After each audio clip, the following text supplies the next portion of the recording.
Sweat in my eyes. I'm not really trying. It looks like it though, don't it?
touch me. I can see clearly when you're gone, gone, gone. And I say, ooh,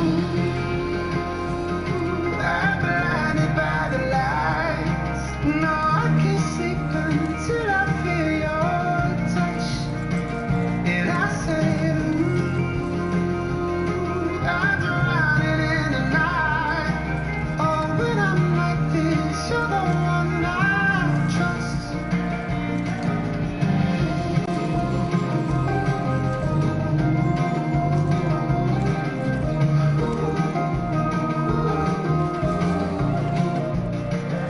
I'm running out of time, 'cause I can see the sun light up the sky. So I hit the road in overdrive, baby. Oh, this city's cold and empty. No one around to touch me. I can see clearly when you're gone, gone, gone. And I say, ooh, I'm blinded by the lights. No, I can't sleep until I feel your touch. And I say, ooh, I'm drowning in the night. Oh, when I'm like this, you're the one I trust. I'm just walking by to let you know I can never say it on the phone. We'll never let you go this time. I say, ooh, I'm blinded by the lights. No, I can't sleep until I feel your touch.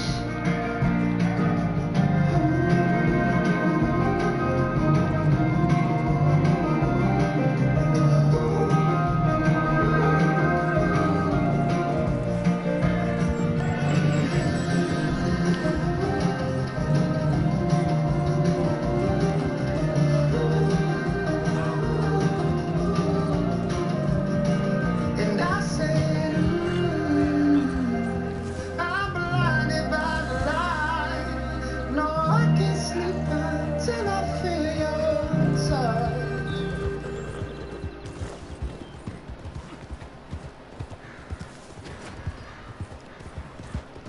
And now I'm a kidnapper because I helped him.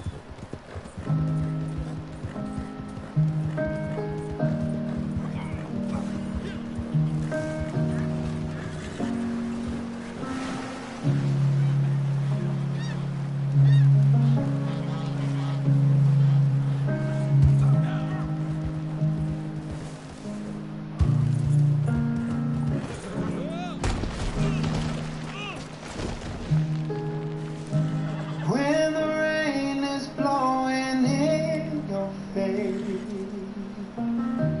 and the whole world is on your case, I will offer you a warm embrace to make you feel my love. When the evening shadows and the stars appear,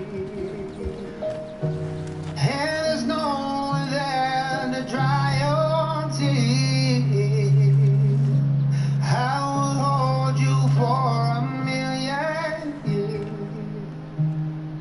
to make you feel my love.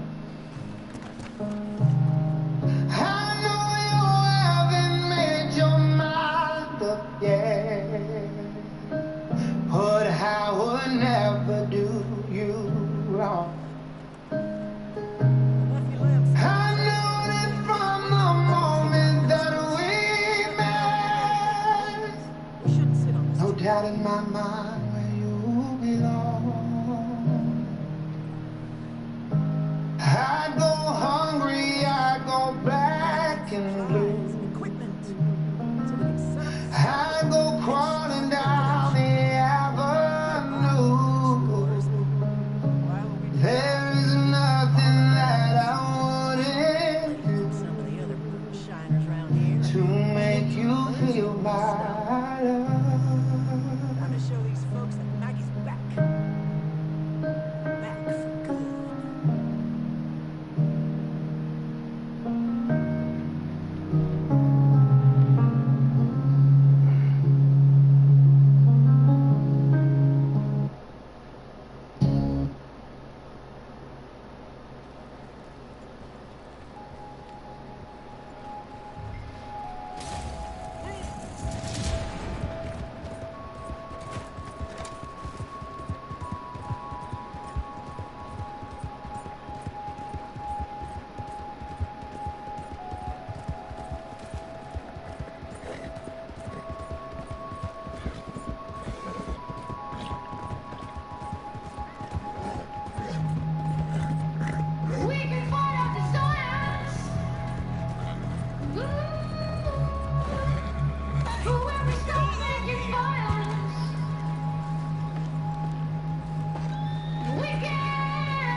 No way. Oh.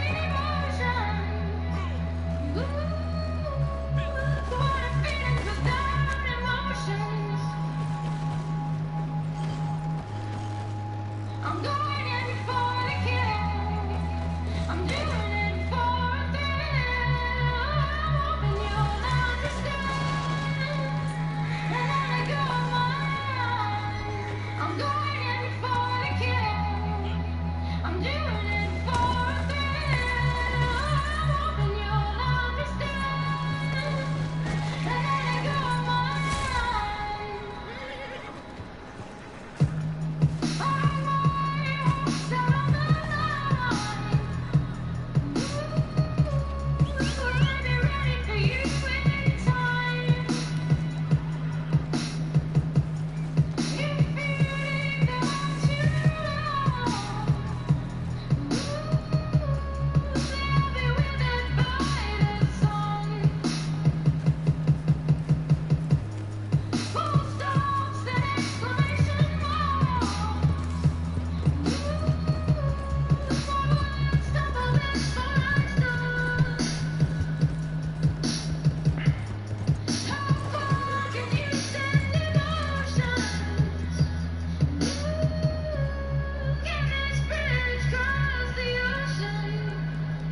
going in for the kill.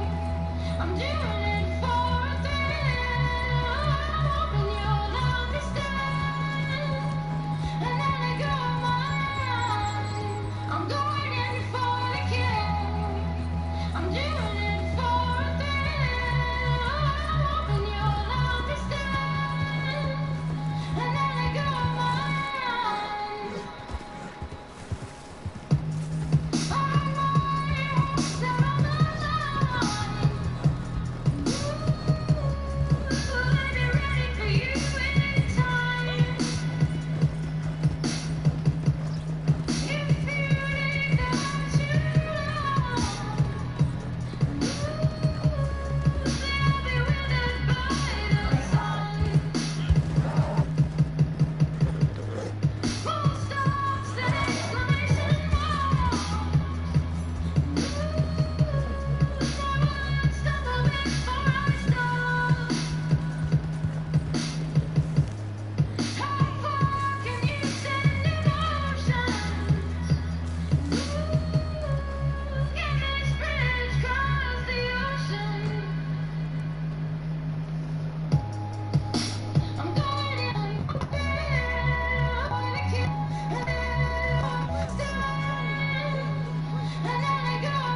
Don't judge me, horse. I had to pee.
Hey there, bud.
Fucking train hit the wagon and killed the shit?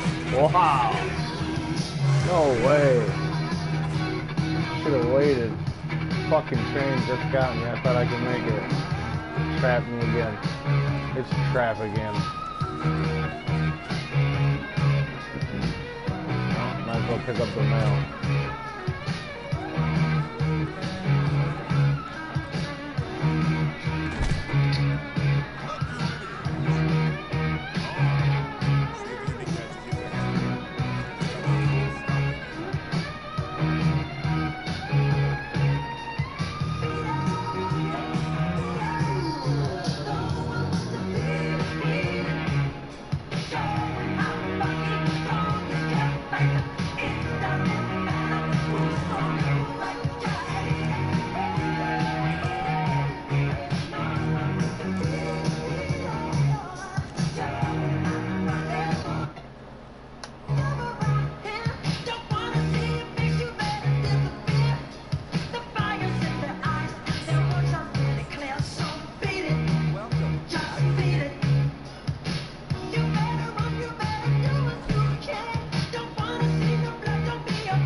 Just a small town girl, living in a lonely world. She took the midnight train away.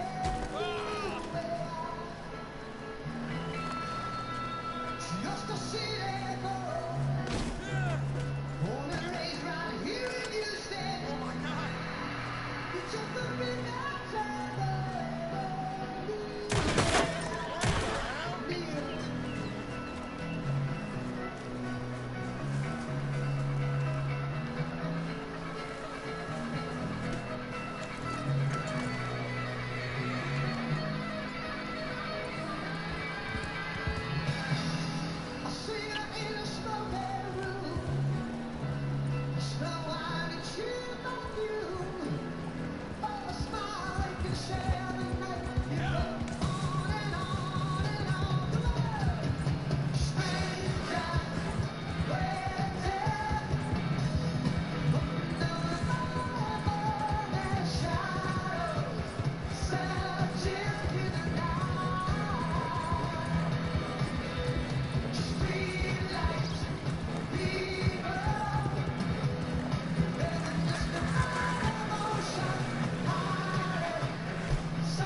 Do that again and get beat. Look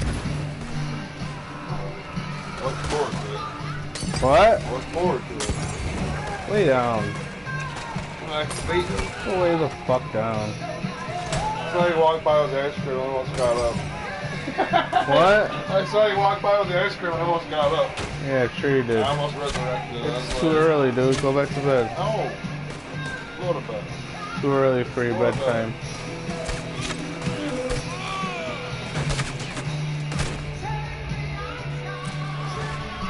Take me outside. My song. No, Yes. no.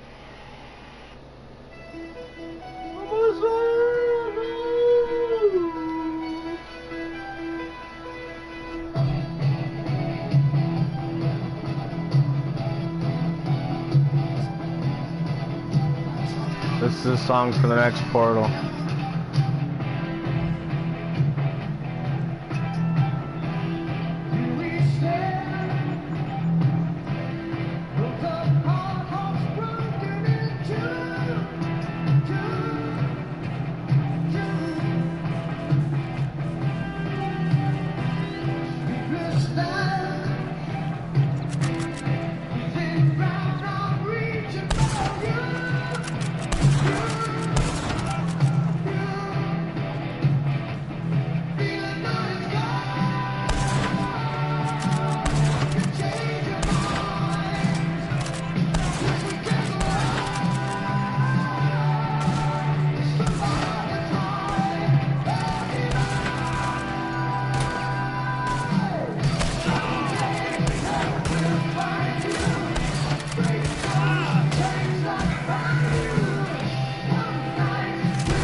called Wheel in the Sky. We're not playing White Snake. It's not White Snake. There it is. Oh, Wheel in the Sky. There it is. Dude, your song's on. Stop. What? Your song's on, so stop. Not in the library, bro.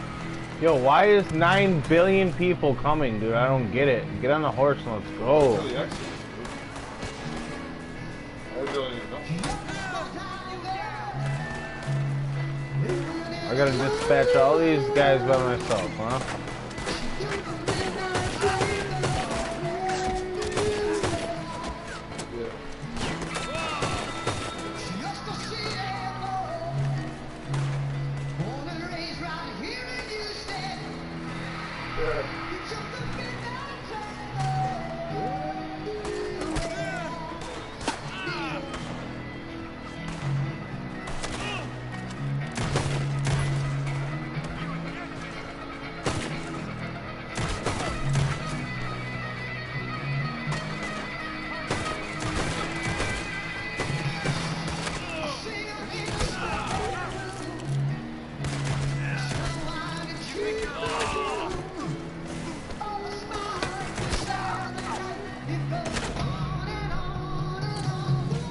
Sarge, go lay down!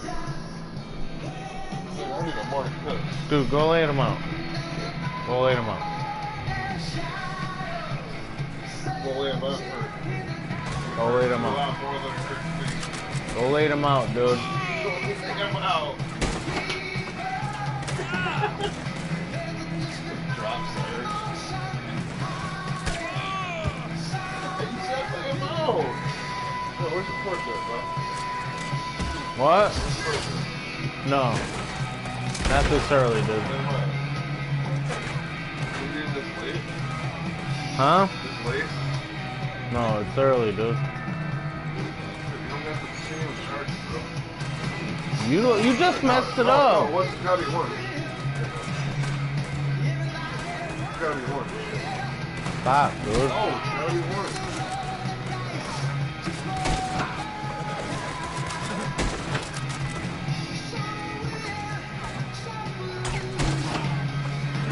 Yo, I just blew that dude's head off from long range.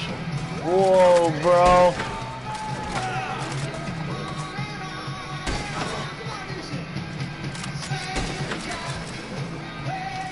Give the torch. I can't give you the torch. I'm fucking playing.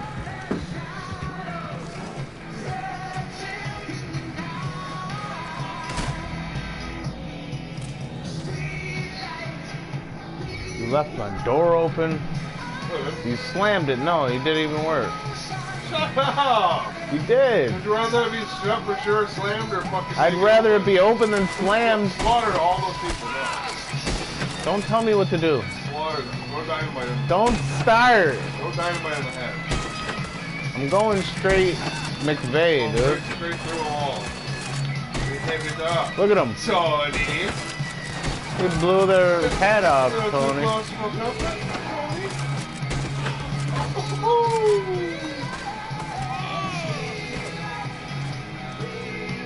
I turned up the sensitivity so it's 10 times harder now. Gotta turn it down just a little bit. Ha!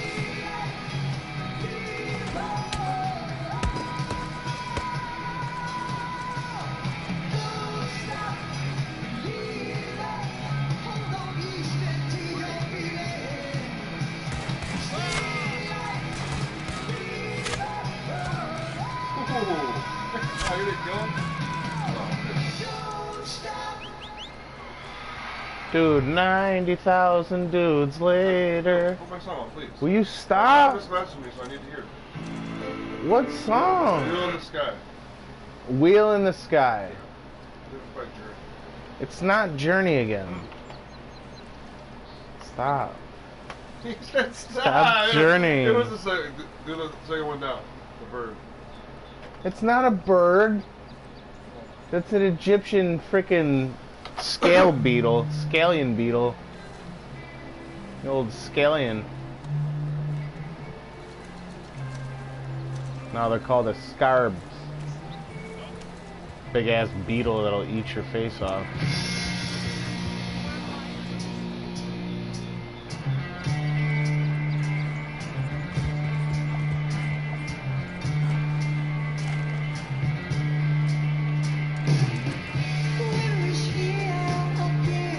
I got a new disciple. It said follow me. It did! You said you got a new disciple. I had to tell him to follow me.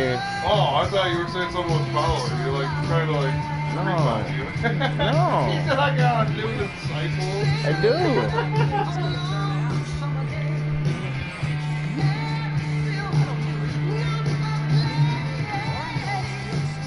I got the moonshine, dude.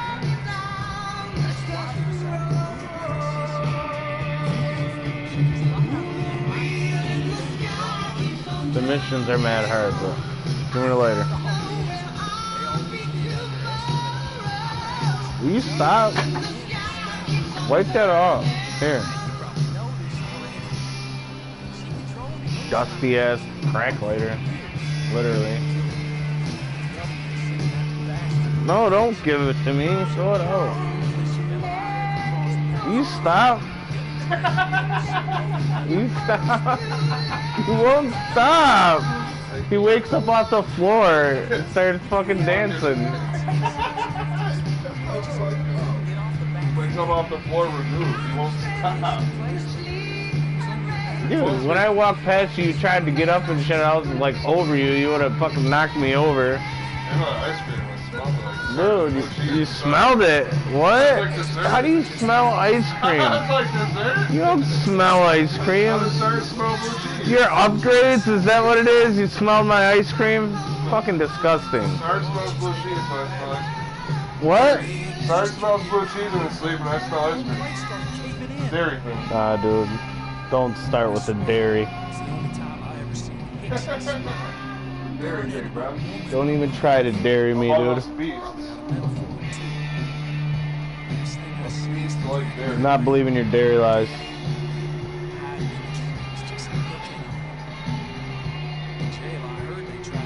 I got a meeting with that dude. Speaking of BC, what dude? That dude that was making the things.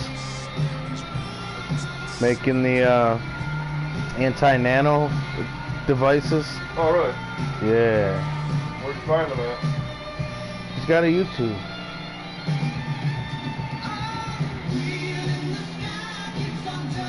But he's in Canada, so we're gonna have to do it via Skype.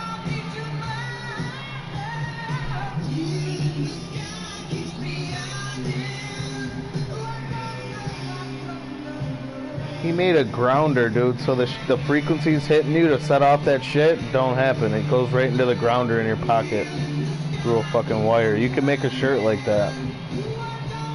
It'd be the new fucking shit.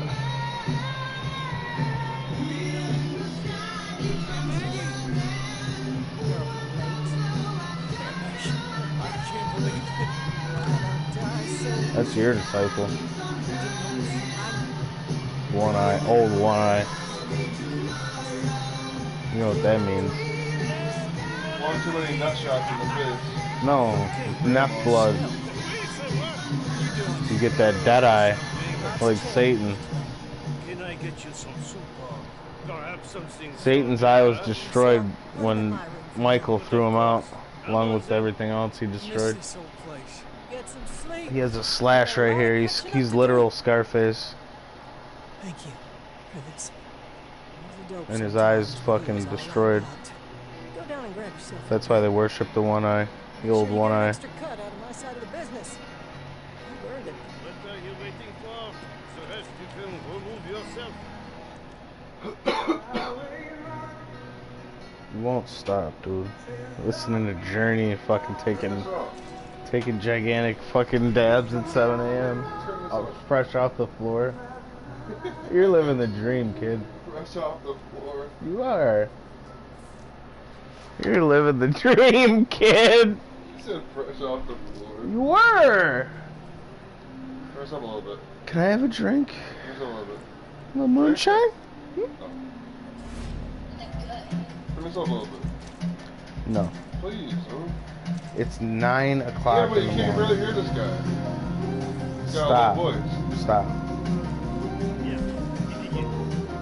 Can't wake up the werewolf. We're not. Go in the bed. You're trying. You won't stop till he's awake.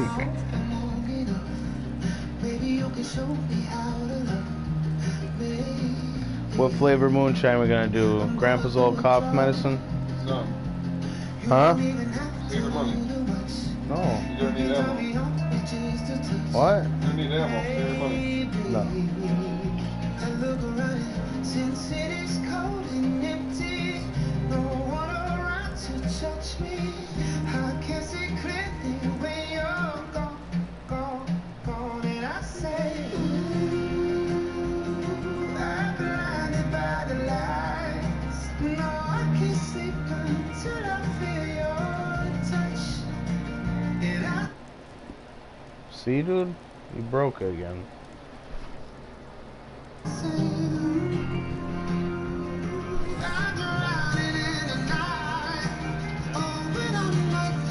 you're the one that I trust.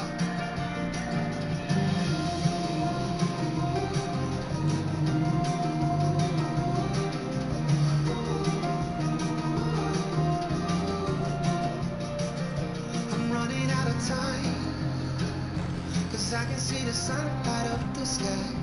So I hit the road and overdrive, baby. Oh, this city's cold and empty, no one around to judge me. I can see clearly when you're gone, gone, gone. And I say, ooh, I'm blinded by the lights. No, I can't sleep until I feel your touch. And I say, ooh, I'm drowning in the night. Oh, when I'm like this, you're the one I trust. I'm just walking by to let you know I can never say it on the phone. We'll never let you go this time. I say, ooh, Little water slide? I'm blinded by the lights. No, I can't sleep until I feel your touch.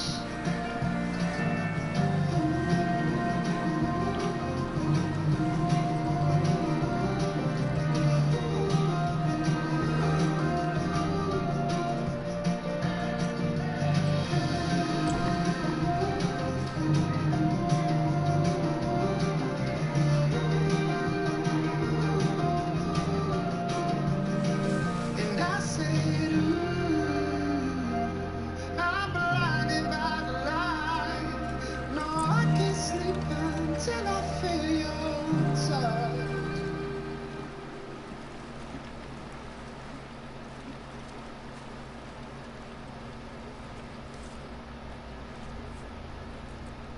This song's got this.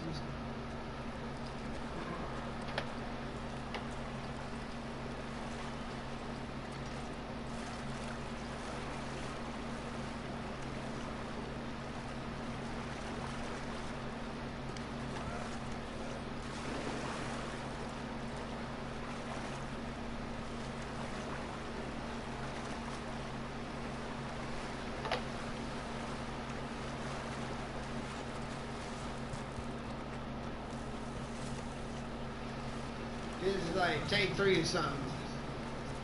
This is the one. Focus by her.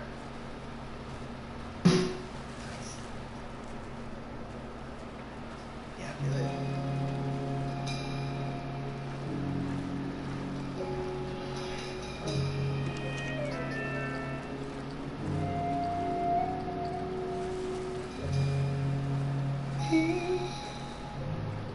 Can you focus on me? Baby, can you focus on me? Hands full of soul, keep the faucets running. I keep looking at you. Stuck in your phone and you're stuck in your zone. You don't have up, but I don't wanna give up. Baby, I just want you to get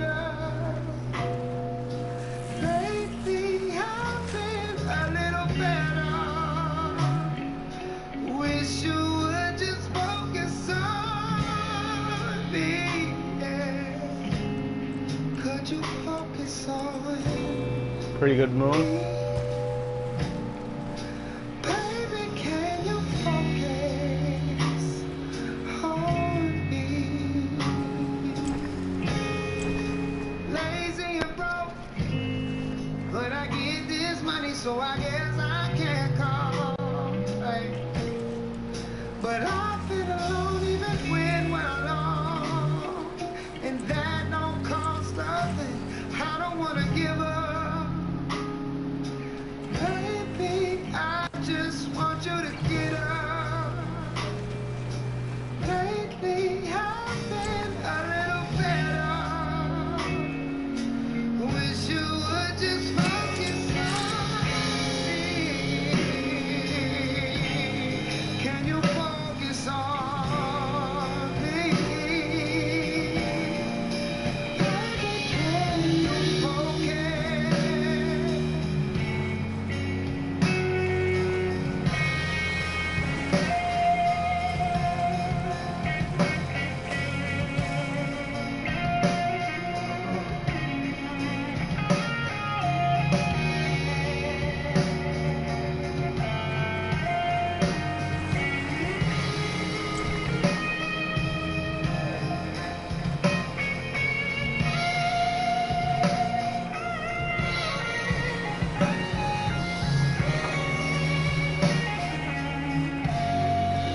Focus on me.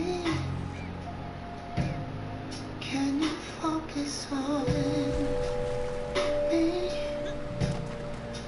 Baby, can you focus on me? On me.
Can you focus on me? Baby, can you focus on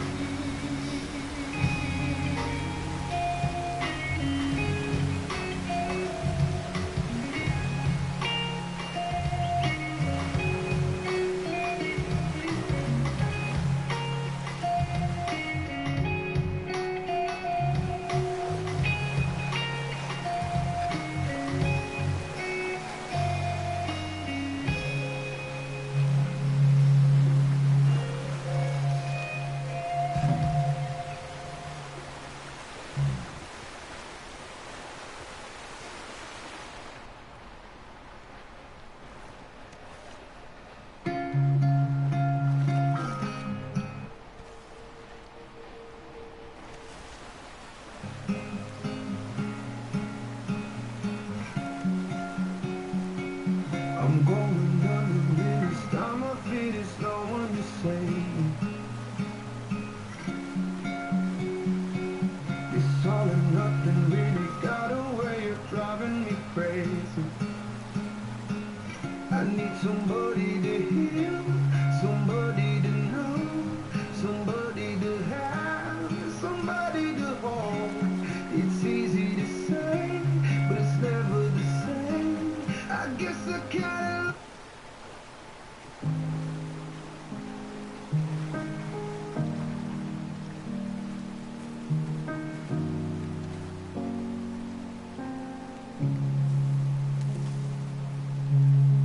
Hey, it ain't right to sneak on travelers at night.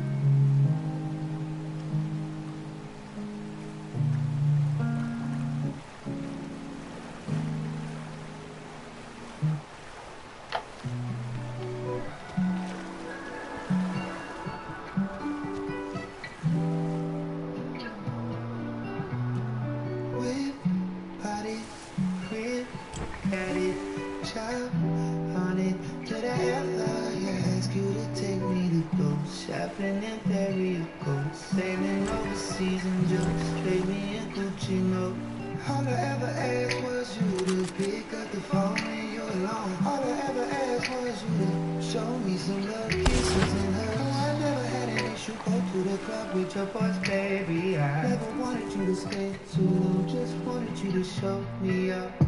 So won't you say my name, say my name. If you claim you want me, it ain't no thing. You acting kinda shady, you ain't been calling me baby. Boy, you think don't stop playing games, playing games. I know you say hit my line, I know your mind going there.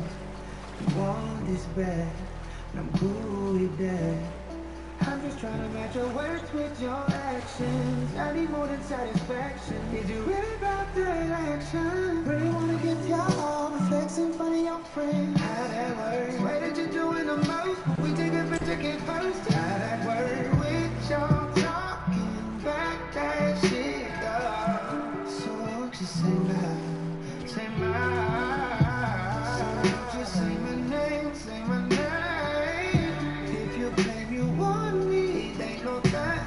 You acting kinda shady, you ain't been calling me baby.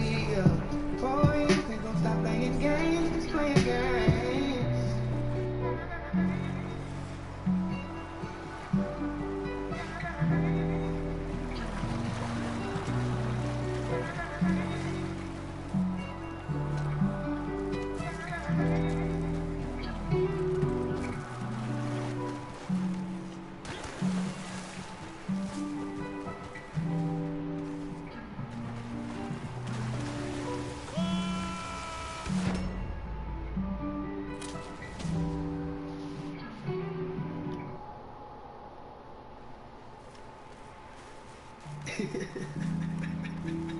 What was that?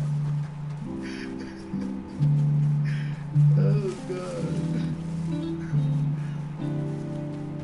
Alright. Game phase.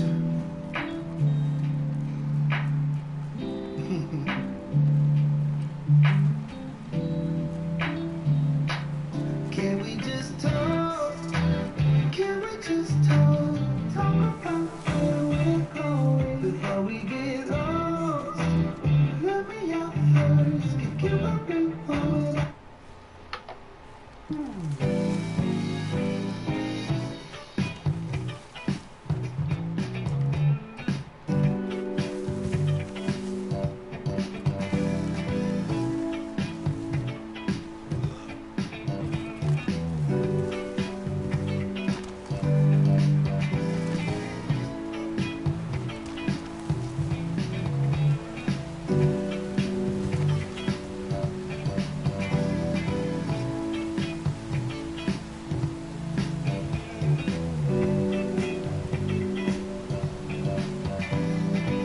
I can't fool myself, I don't want nobody else to ever love me. You are my shining star, my guiding light, my love fantasy. There's not a minute, hour, day or night that I don't love you. You're at the top of my list, cause I'm always thinking of you. I still remember in the days when I was scared to touch you, how I spent my day dreaming, planning how to say I love you. You must have known that I had feelings deep enough to swim in. That's when you opened up your heart and you told me to come in. Oh my love, 1,000 kisses from you is never too much. And I just don't wanna stop. Oh my love, a million days in your arms is never too much. And I just don't wanna stop. Never too much, never too much, never too much.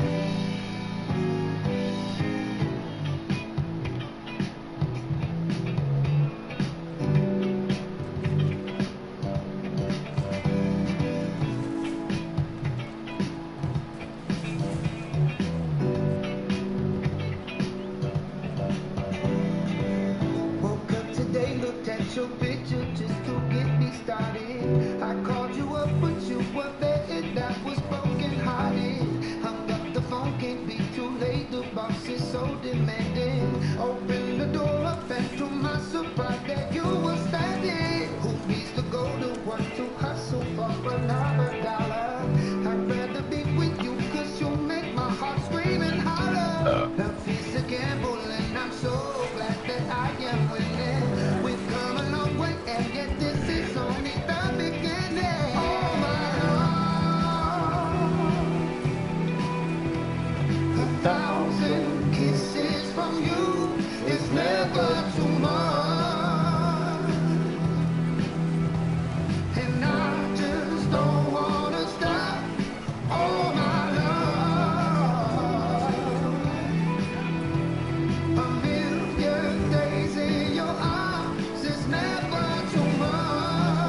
to sleep with one eye open. I see the headlights turn to shadows driving past. I hope one night it's not you going, 'cause you woke up and realized what you could have. You sleep with peace of mind, you don't worry. I'm wide awake and know it's gonna hurt me. Least you can do is show a little mercy now. So if you're gonna leave me in the middle of the night. Set the bed on fire. Set the bed on fire. He's got a monkey tattoo on his knee. So an orangutan. Don't say goodbye. I'm done, dude. Just set the bed on Little orangutan? Baby, set the No bed Dunstan? on fire. Let it burn. Checking it in? Let it Little burn. Dunstan? Let it burn all the way to the ground. Dunstan? Let it burn. My job. Let it burn. Let it burn. Did you take your vaccine? Yeah. Sometimes I wonder what you're thinking. You say you love me, but sometimes Did you take your vaccine? Maybe what if Oh, our yeah. ship was sinking? Right in the I'd balls. be the only one hanging on with you. Right in the balls. Sterilize you fucking instantly. Sleep in peace of mind, you don't Right in the little sack. wake and know it's Straight to the over. nutsack. You can do show a little Target in your sack. Little sack. Little sack. buddy. Speed bag. Strip your fucking balls. Would you like to stab me in the sack? Stab me right there in the sack. I took 3 in the eyeballs and 1 in the sack, dude.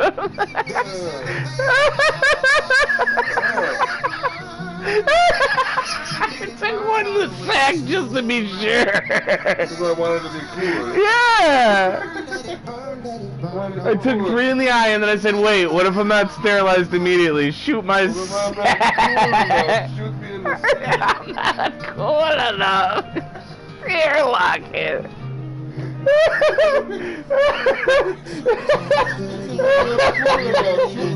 I took 3 in the fucking iris. He said, and just to be sure, I was cool. I took 1 in the sack. Just to be cooler. Just to make sure that I was cool.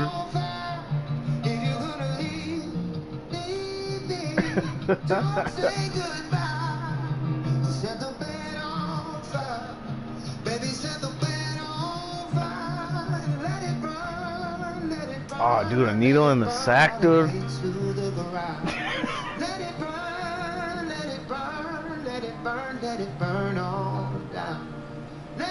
Satan wouldn't even take a needle to his invisible sack.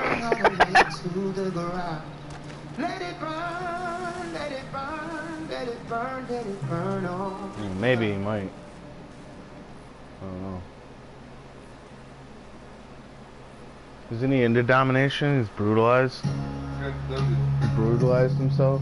This goes out to my mom. With a fucking needle in his sack. No, you don't.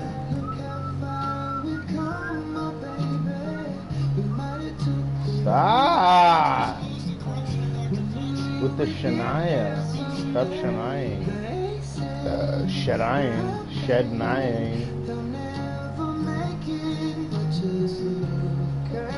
Shed Nana Twain. Shed Nana.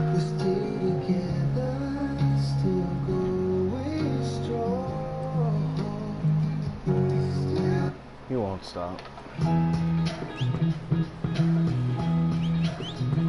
He won't stop, you won't stop, they won't stop, I won't stop. It's never gonna stop. There's no chance of it stopping. He won't stop, she won't stop, the Sarge won't stop, my cat won't stop, the werewolf won't stop. It's Scotty won't fucking stop. You already, you already fucking know that one. That's a good one. Monday morning, he's probably gonna come up here and ask me for some shit. Watch. Okay. Yo, let me know if Sigler gave me this shit. Right. Here's like, Right. So, Vanessa won't stop. Jesus won't stop. yes, The angels won't stop. You know God ain't gonna stop. he can't. He would never. He couldn't. He wouldn't. He said he couldn't. Thought about it and was like, never.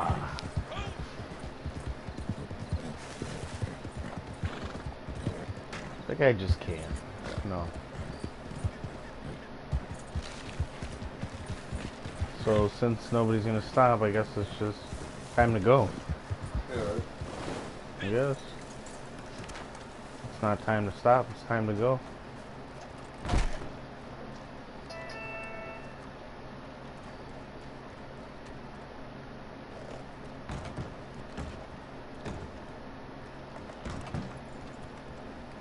Little guitar?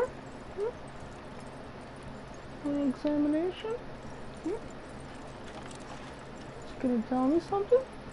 Do I have a message? Maybe? It said, does it have a message? Maybe? A message in a guitar? Forget about the bottle? Just the guitar? Play a little note. We'll put it out. You can get the ball. Okay, I got a ball. He said, play a little Shit, note. I forgot the fucking neck beat. Okay, I got a ball. No, that's not what happened. Yeah, it was. Not even close. Yeah, it was. Man, is that what you minimized it to? It was way Yeah. funnier than that.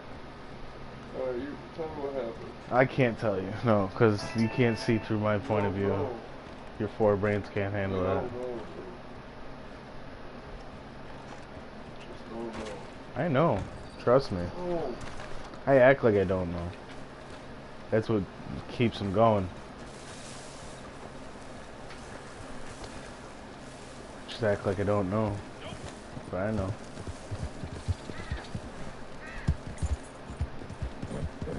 You don't know. You don't. You don't. You don't know. He's telling me I don't know, and he don't know.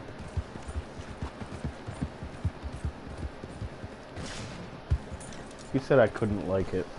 You couldn't like the beard and the fucking dude talking about think you're more whatever than the people that you're messing with. You couldn't like that because of the Brutals. They would have disbanded you. Yo, are these sheep? Yes, they are. Peter, take care of my sheep. Peter, feed my sheep. Peter, take care of my... See, Peter? Stop. So I told you to feed them. Not eat them. Oh, sheep? Huh?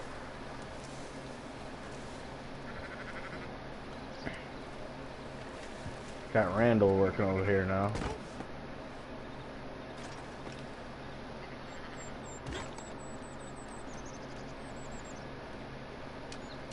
What's up, Randall? Okay, go on now. You know you ain't meant to be here. Don't start, Randall. Okay, go on now. You know you ain't meant You to be can go here. on. Come along now. I asked you to leave. I asked you to stop. Who is that? Oh, G Zane.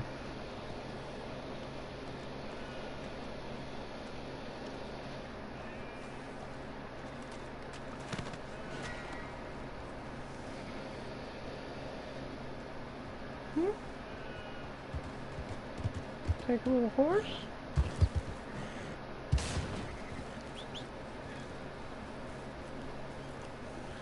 Give Butternut someone to hang out with. Little horse couple. With friends. Oh, he's got balls. Definitely friends.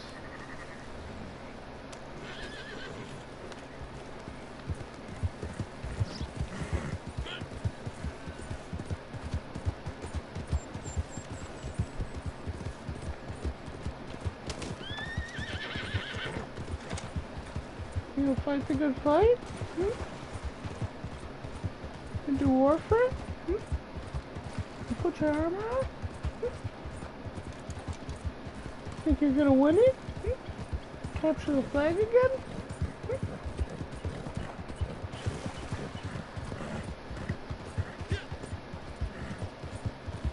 No? Didn't think so. He said, look at what I can do. Dude, our shit was way funnier than that.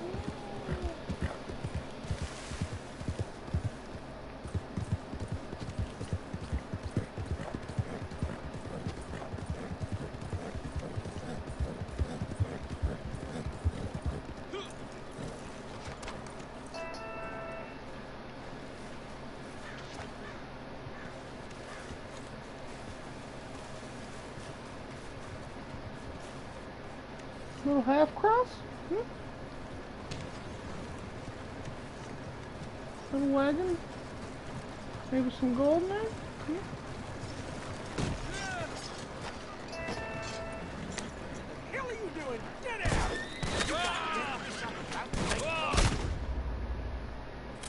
Little killed by a stranger? Hmm?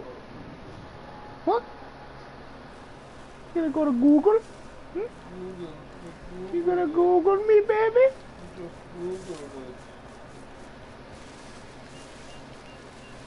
He said, oh God, it's 2021. Google me, baby. Just find me on Google, will you? Google my number, baby. Will you Google me, baby? Google me. He said, call me, baby. He said, no. Google. Google me, baby. Google me, baby.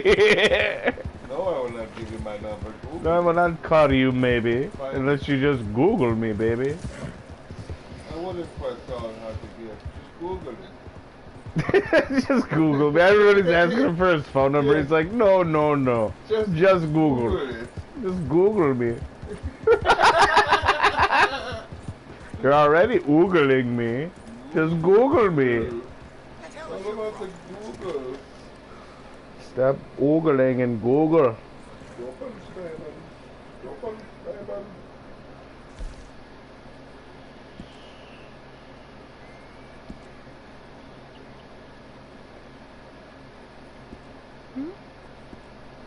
Little horse, little new one. Hmm?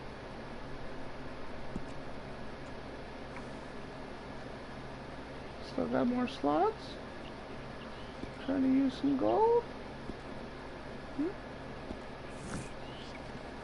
Buy another horse. It's a faster one. Hmm? A faster horsey. Hmm?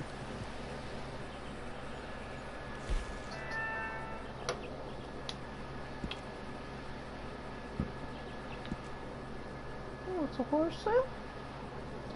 25% off.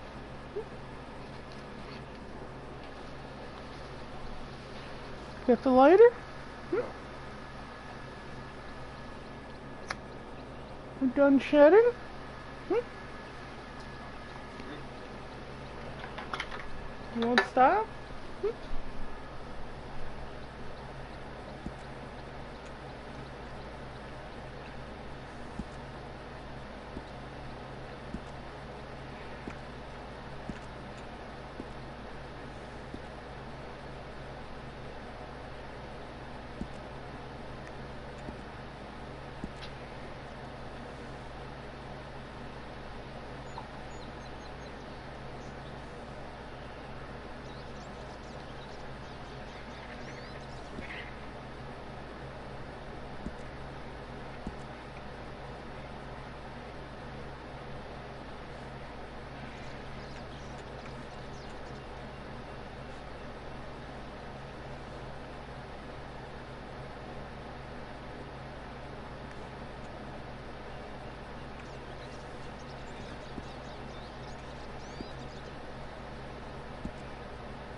you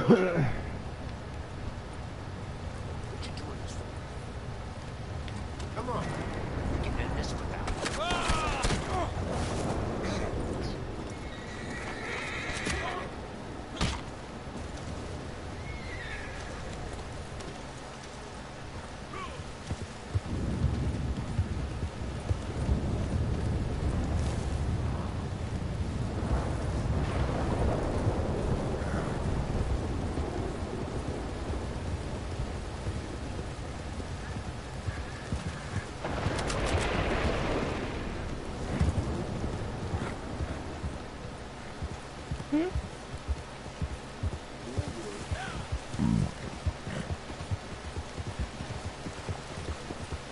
Google?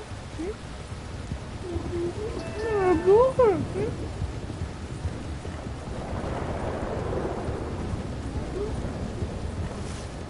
Spend all night on Google?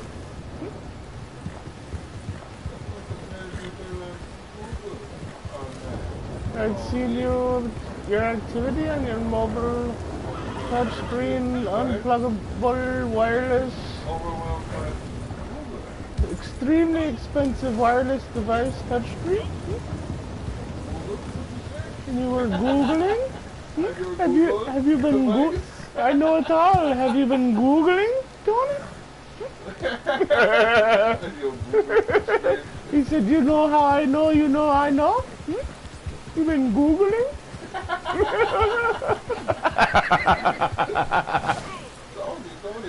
I know you've been Googling. You know how I got it all? Google? Have you been on Google? Have you been Googling? Yeah. You wanna know how I got it done, Tony? Google. It was Google, Tony. He says, have you been Googling? Tony. I have it all. You finally got me, Tony, but guess what? It was never me that had it all. It was always It was Google. Google. I just stole it, Tony. I stole it from Google. I stole it from Google again. He did. He did. You know, making a fucking camp.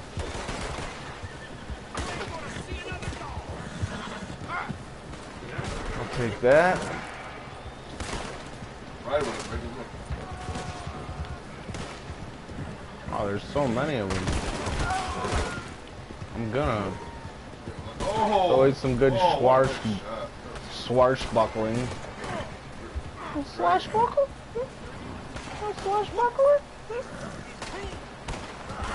Ching, ching, ching.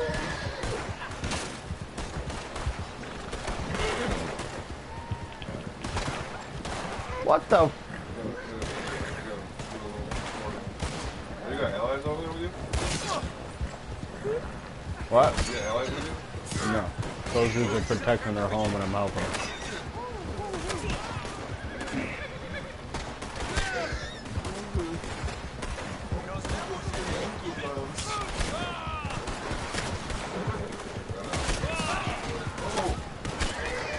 What the fuck? How you dude, I cut that dude's head off and he lived. Circle back. Get away! Ooh, got him, dude.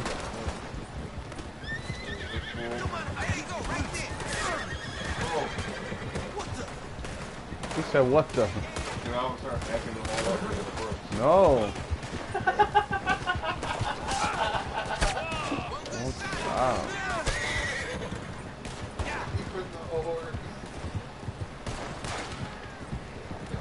Kill the horse. Look, he just killed my horse. Thanks for jinxing him. Butternut.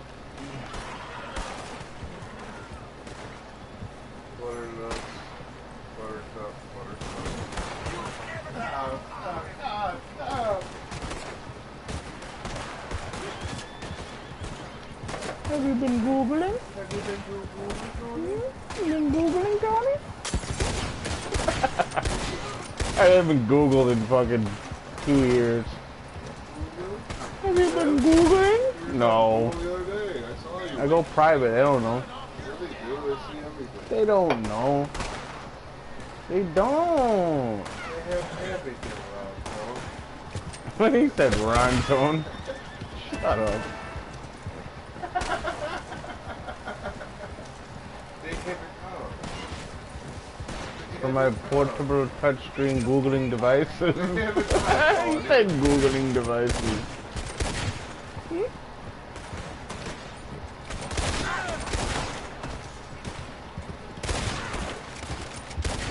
You should definitely not plug in a bird. Definitely not portable. We are definitely not portable. We are not FBI. Dude, we've been live this whole time. Whatever. We've been Googling, Tony? We are not FBI. Hopefully he's not gonna have this one erased too.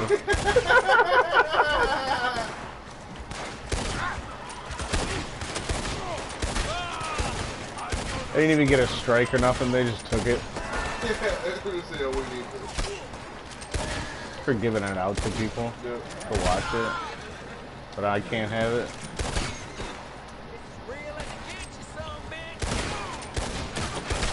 Ooh.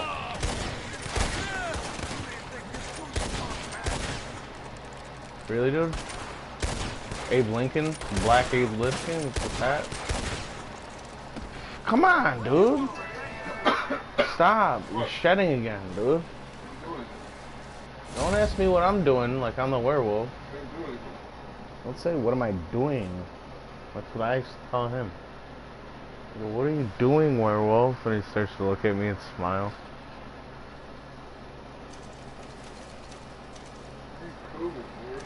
Huh? You proven where? Right. Alright, alright, alright.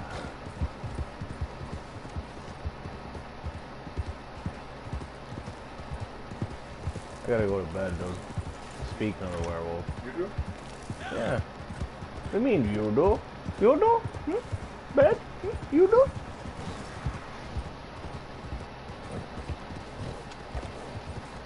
I get a little sleep, do you? Bed? You do? He's like trying to talk me into staying up. He's like, you gotta go to bed? Don't let her tell you what to do. It's not her, it's the werewolf. Alright, play my song then before you go to bed. I'm not playing any song. I got a headache. Got a headache from your fucking shedding. I'm not. Will you stop trying to play the game when I'm in bed? What the fuck?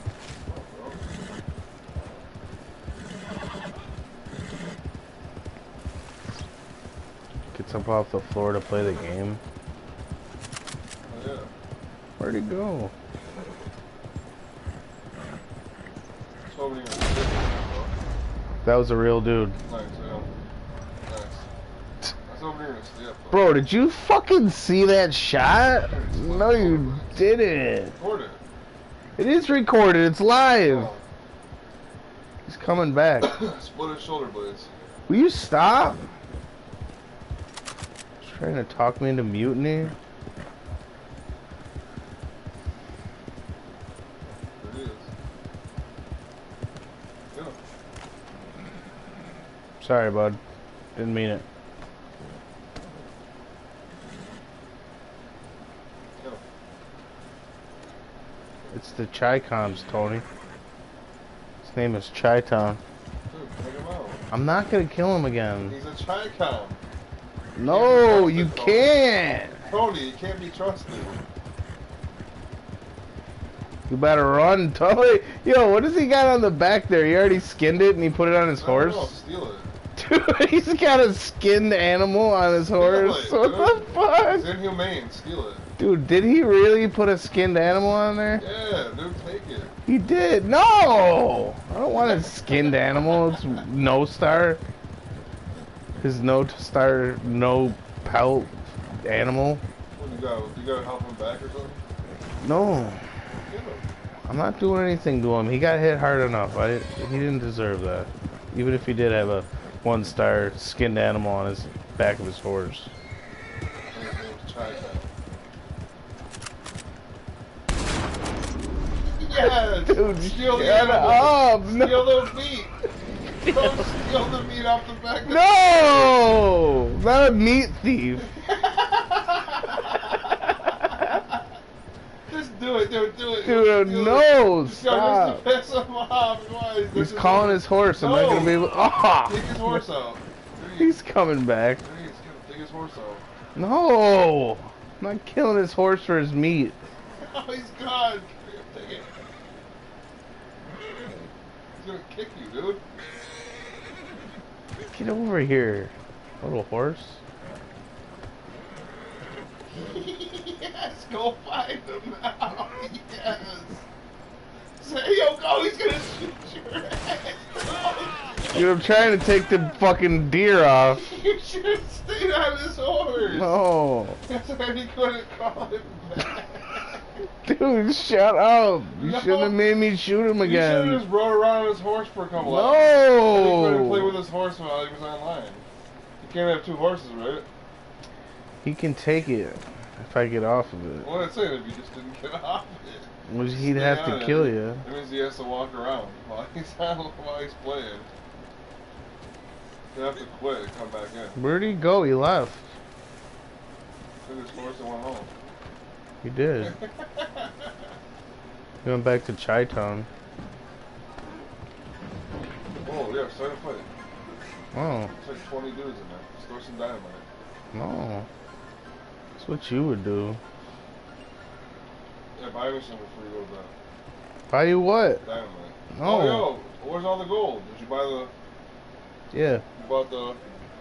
I was working it. I showed you. You didn't see it because you What weren't paying happens? attention. Huh? So what happens? I bought it. How do you get money? I bought it. Yeah, what does it do?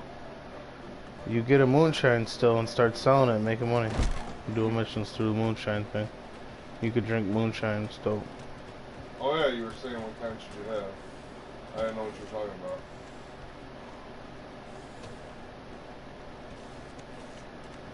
Is this him? Whoa, don't be running like that, dude. Oh, now he's gonna He's come up at to me. no good, dude. He was up to no good. Now that this dude's after me.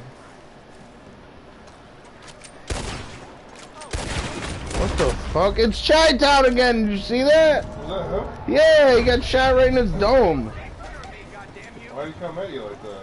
He thought he was being secretive. Thought he was He slick. said that was Chi-Town. It was! Chi-Town. It's Chi-Town again, dude. From Chi-Town. You don't even know I'm in the wagon. He's looking for me. He's gonna turn around and splash. No. I'm gonna splash him from the fucking wagon. What was it, Chi-Town? You didn't see it on the screen. No, why was he red? He was not your enemy. He was hidden. Oh, I thought he was blue. He was hidden. He was. He hit himself. He's a Chi-Town. Then he acted like the spy. police. No, he's behind you. Dude, blue. He's coming right behind you. Behind you. You're running right into him. Where you going, dude? Why are you playing games, bro? Who was that? Yo, That was Chi-Town, dude. Look, no, it was. Let's see if he's Asian. Monopoly, man. Let's see if he's Asian. Trying to move his head. Put him in the water. I'm gonna. The police are coming though. Exactly. You fucking missed. It's alright. What's up? Alright, why you got a mask on? Now they're telling you to wear a mask? Huh? Really? Muzzle's on, huh? Alright.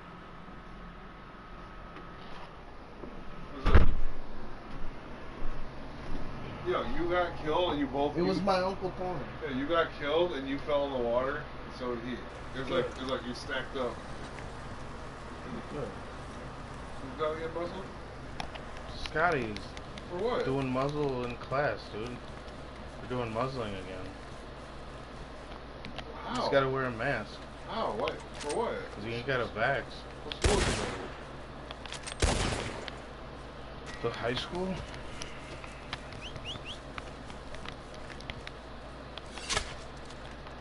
to? You don't gotta get a vax. You don't have, if you don't get the vax, you have to wear a mask. Guess so. He's gonna be like, I don't want to wear this thing, so just get it. No. I hope not. It would be annoying having to wear it everyone else though. You're gonna make it the cool thing not to wear a mask. It's cooler He if you just don't wanted wear to a be mask. cooler. Fucking disappeared again. Disappearing again. He's gone, dude. He tried coming back on the low. He wasn't on the map. There he is. Nope, that's not him. This is too bad. Always after him. It's funny if Chi-Con was attacking him. Dude, Chi-Con is over here. He's red again.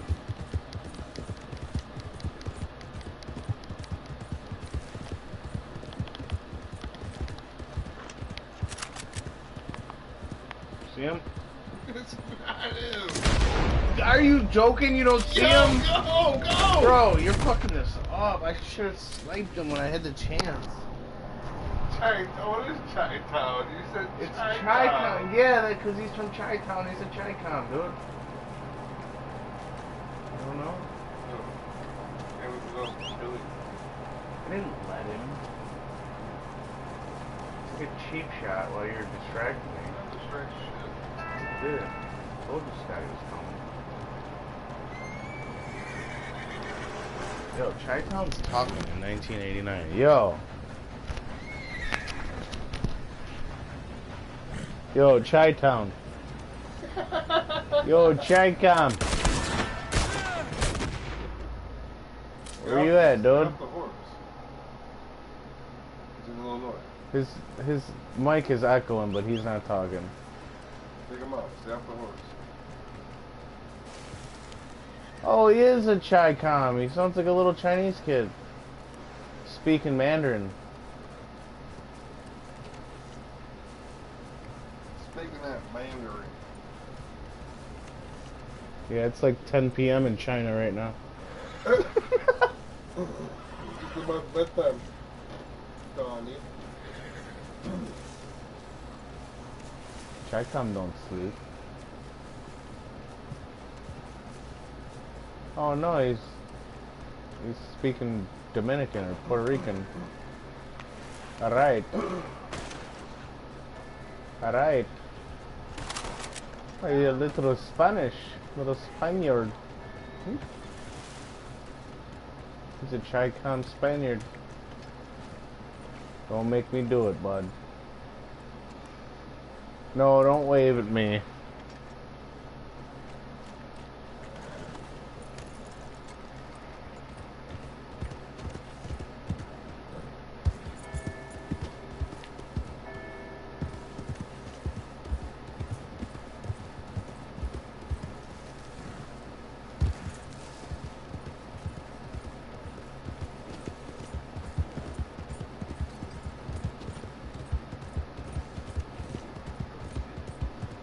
Said he was speaking Dominican. You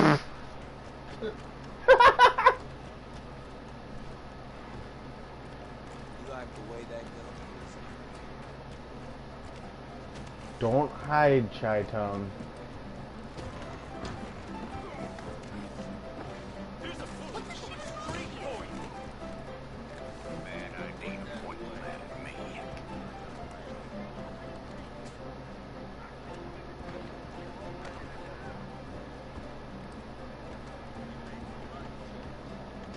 I'm gonna put you face down. Bro, I wasn't trying to shoot you.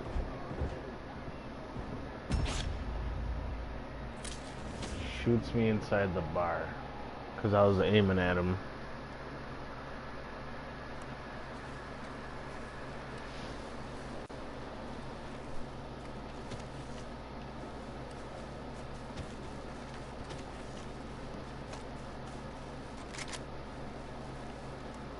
He said go to bed.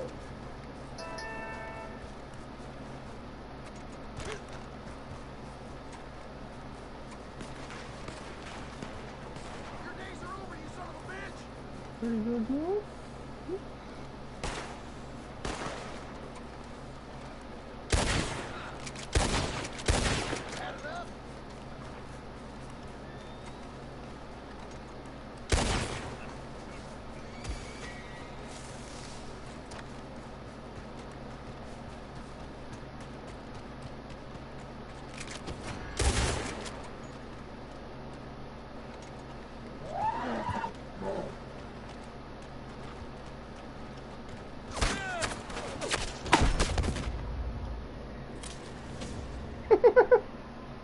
Little Pete in the doorway. Yeah, he's got greasy Pete. Look. Hurry up. It's Pesci. Greasy Pete. He said, what the hell? It's an old Western Pesci, dude. Got a beard and shit. He said it is. The fuck? Pesci with a beard. You know Joe Pesci has a rap song? No, he doesn't. Yeah, he does. Good luck. It's actually kind of. What happened on that last Look it job? up. Hope you'll be better now. It's Scotty again, dude. It is. Yeah, I gotta wear a mask. Got You one? want to earn something, No. you have to do You guys something. can be a bandana. You can't wear a mask. It's not allowed. That's it. Not in my house. Only when he's cleaning.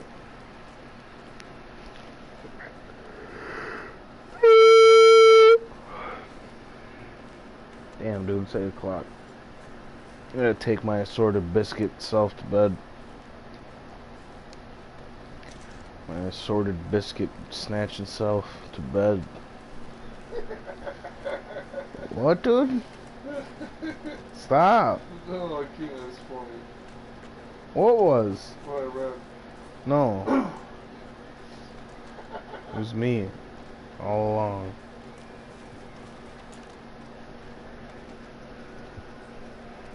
I was like, Buck. I thought it was a different person, and I was like, favorites!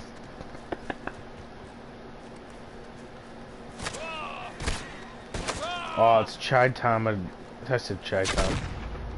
Chai time again? Oh, and I got him with an arrow at the last second.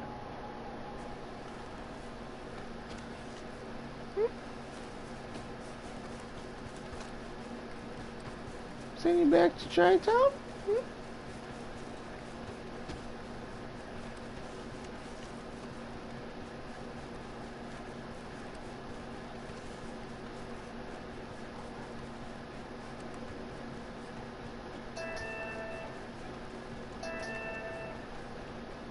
He said split his shoulders. Again.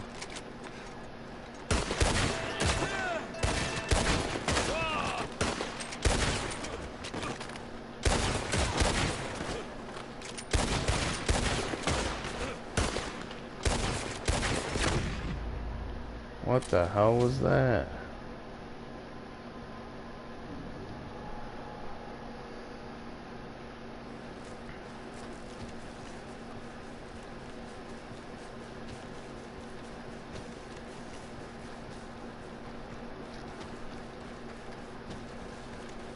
I gotta build a frequency jammer tomorrow. A little jammy? A little jam? Jam it on in there? It's gonna scramble the signals? A little headshot from the balcony? A little bedtime? He said, you don't have to go to bed, do you? Trying to stir up trouble. Just a little stay up. A little dab some breakfast. Brush off the floor. Play until noon.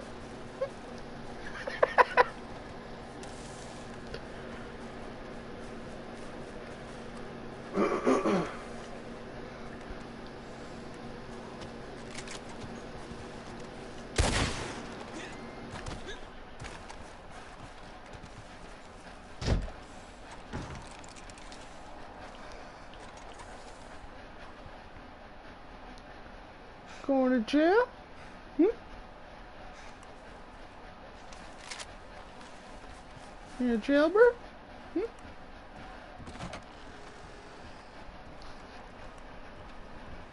Breaking the law? Hmm?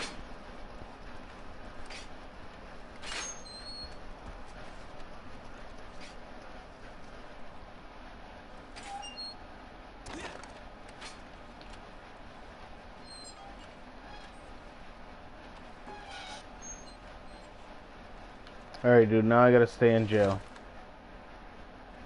Well, you gotta stay in jail. Because I'm not playing.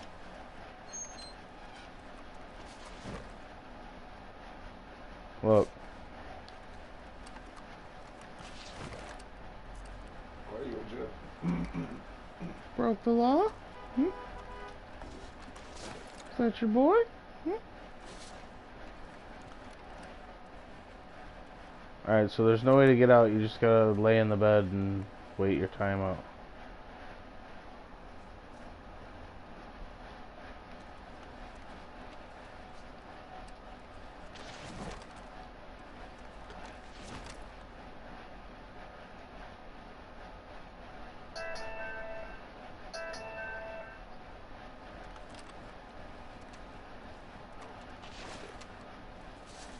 Little lip kiss? Hmm? With his dog? Hmm? Out the window? Little lip kiss? Look. Little lip kiss out the window? Hmm?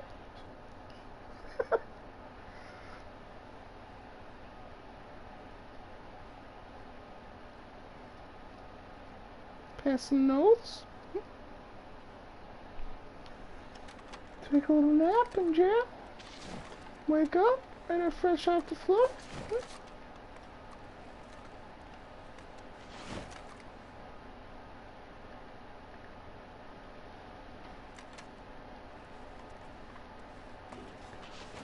Alright, dude, here. You got like an hour. Here, What? in the cell. What do you mean we gotta wait an hour in there? You didn't know that? No, get out. Just Dude, if turn you the get, game off. no, it doesn't work like that. You go right back into the Why cell. are you in trouble? I'm not. You are. Turn this shit off. I'm not. You are. When do we get Call of Duty back? Turn this shit off. Bro, you can't wait. An hour? No, put the controller down if I gotta wait an hour. You got a gun, but you're fucking stuck. You got a gun in jail? What are you doing? No, I don't have a gun. You did. No, I don't. Turn. You're hiding now. No. Concealed carry now. I don't. He said a concealed carry. He's undercover in the jail with a No. concealed carry. Well, I've seen it. He's with a concealed carry fucking rifle. Can't conceal it. I want to get to our 11, so I'll be leaving soon. Or pick up my mom or some shit. You got a gun in jail? Alright, I'm done, dude. You can go. Look at the look on his face. Ah! Dude, I wanted to see how long you'd sit in there without opening the door. Yeah, I was gonna wait until tomorrow to watch it. I was just gonna give you the controller and you would be in there all night. Never going by the door to open it. Well, I got this gun, I mean... He's cleaning his guns in jail. We're gonna let you keep your guns, we're gonna trust you're gonna stay in there. Yeah. Give me your guns so you can clean them. Pass the time.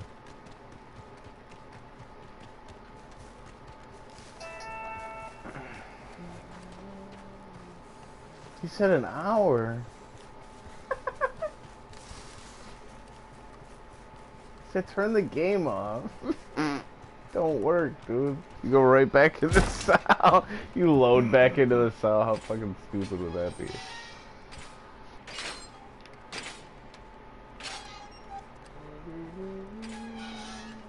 Alright, you're back in jail, dude. This time it's for real. It wasn't even Out of there. didn't even shut. Yeah, you can't even shut it. Probably like, well, the door's not closed, but it's because it's not. He won't It's stop kinda opening broke, But you gotta stay in there. it. He said it's kind of broke. We gotta stay in there.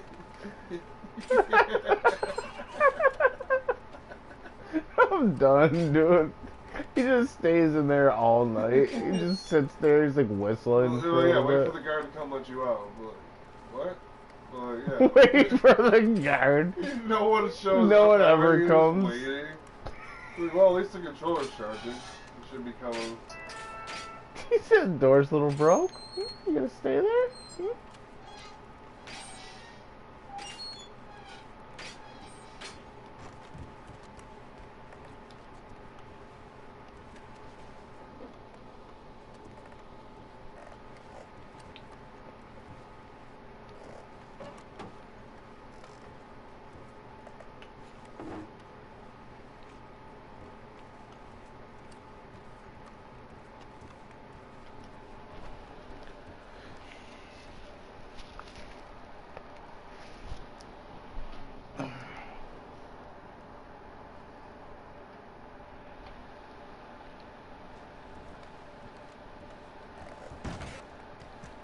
Alright, dude.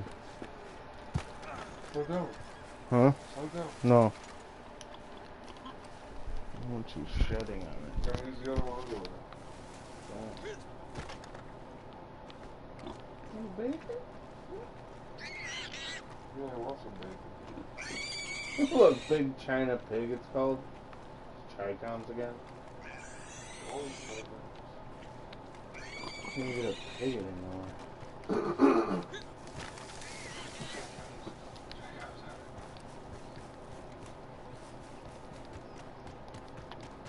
They are, it's Walmart. Mark Law? Yeah, Marco. It's a herd. Good old Mark Law. A little fire? A little fire in the room? Fire in the building? Little birdie.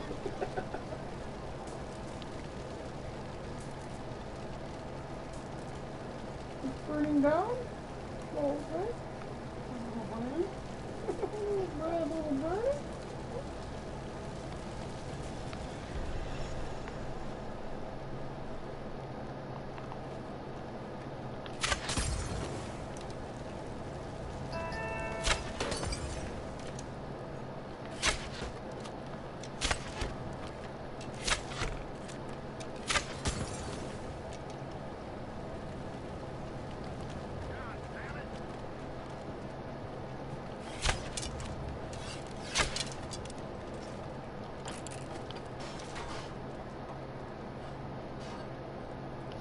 Make a movie? Call it burning?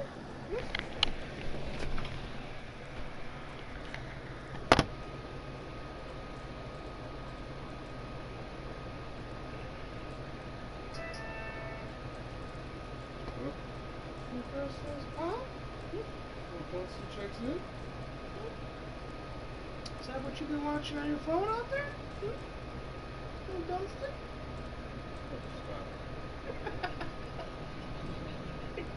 Better stop. Don't talk about Dunstan like that. You've been watching Dunstan without me? You're gonna check out. Watching Dunstan without me, eh? I want that. Finish it. Don't waste Slow it. down.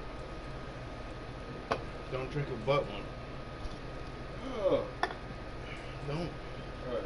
Leave the command center open. You better stop. I'm not leaving the command center open. You know how it goes, Tony. Oh. I have to shut down the portable fucking touchscreen wireless devices. Because the FBI is... Look, they're already trying to get me to do an update. I go to shut down, there's like 7 update fucking things. Like, no. Let us do this update while you sleep. No. Why you're How not... about not? You're not I'm here gonna to... say that we did. You're like, so you're not here to protect. You know, complaints. Like, alright, sounds good. Go to sleep. When's the last time you did an update, Tony? Mr. You're due for an update, Tony.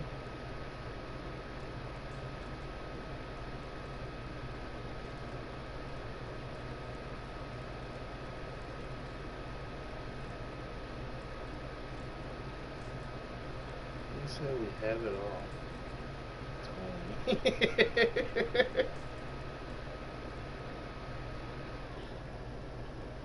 We have it all.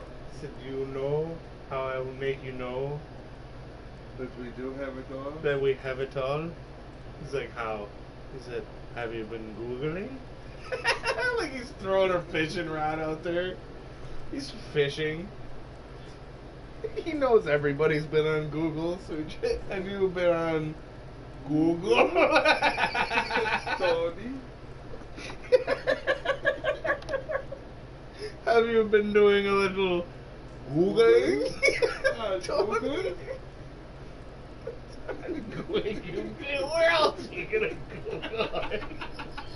He said, have you been Googling on Google? I would hope you wouldn't be Googling anywhere else. I'm so done, Tony. I'm so done with you. He said, where else would he be Googling? He Googles through another website. Googling through fucking Russian DuckDuckGo. Google. He's on the roof. Goes to DuckDuckGo and searches Google.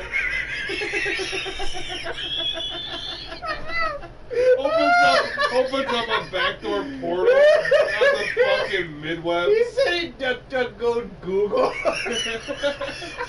Opens up a portal on the brown web. He's on the brown web.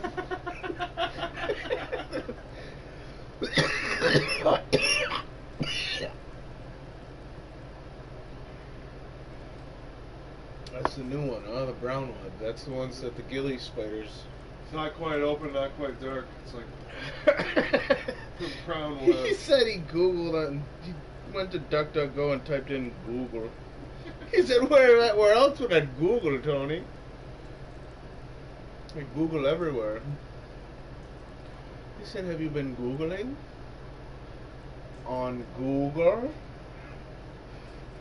He said, where else would I be Googling?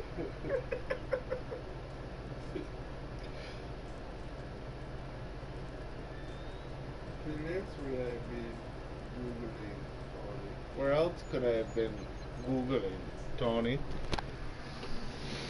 Where else shall I Google, Tony? And all social media Googles. He said social media. He said all your posts, Oh, yo, MySpace? all your Googles. We have it all. Anything. We know more than you think we know. When you were on Google. Eyeballs? They did. There's two brown ones from Russia. Yeah. Little brown-eyed guy. The brown-eyed Russian. I'm trying to let you know they knew you had brown eyes. And your name was Tony. And they learned it off Google. And your name was Tony. He got a bunch of specs for who I am. It's not even Tony. Or brown eyes. He said, we've seen your picture. Is Tony. on Google, Tony. We have your picture, Tony. Yeah, they fucking searched on the end and they saw pop up on your thing and it's actually like an actor. Like in a movie and they think Yeah, they do. They do. We've seen you, Tony, on Google. You're all over Google. You must be a star, Tony. You must have money, Tony. Since you're a big movie star from Bollywood. From Bollywood. Alright, I'm leaving you in the outhouse, dude. Good night. Hell, dude.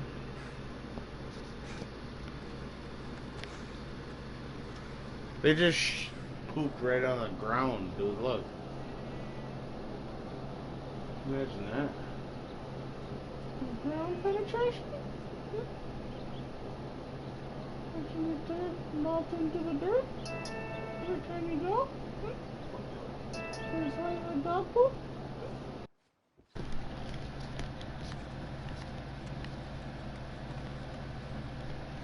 Alright. I'm off the live, Tony.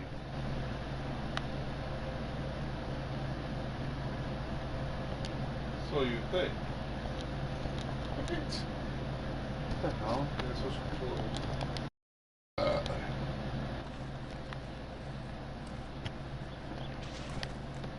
So where else would I be Googling?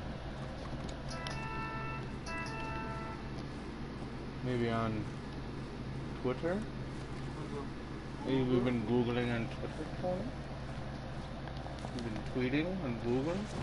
You've been tweeting on Google? Just so you know how to use this shit. What? You said you've been tweeting on Google? Hmm?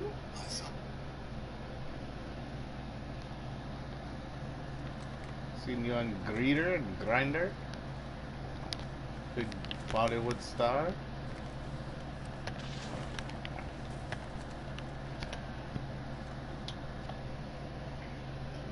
Got the highest ratings on Google? He said, I seen your profile, Tony. You got 5 stars on Google? 5-star Google user, huh? 5-star Google user? Nobody's ever gotten 5 stars. Calm down, dude. I'm trying to do something. Will you stop? Stop and go eat your disgusting Wendy's. You Drink got those drinks. the fries will have for breakfast. No, nigga, I gave him the sardine one. On Google. He said I'll have it for breakfast. You see? He tried to play like he wasn't enough eating old fries and do it. Till it went. Till he was fresh out. And it's old fries.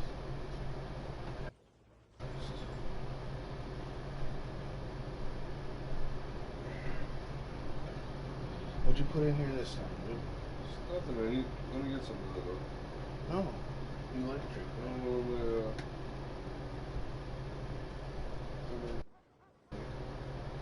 Stop, Tony. One day I'll have a friends just like that. If you're a good boy. Be a good boy.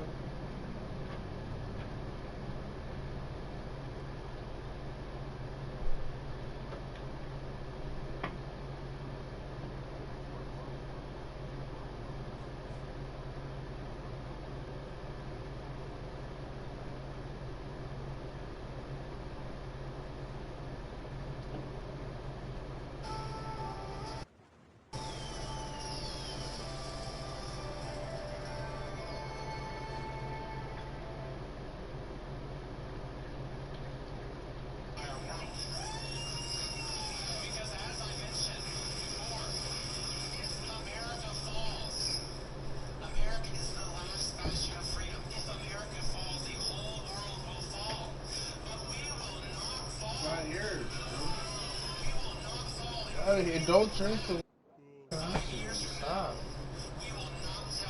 Dude, drink your drinks. No, where's my water? You don't need it. You gonna pour that for me? No.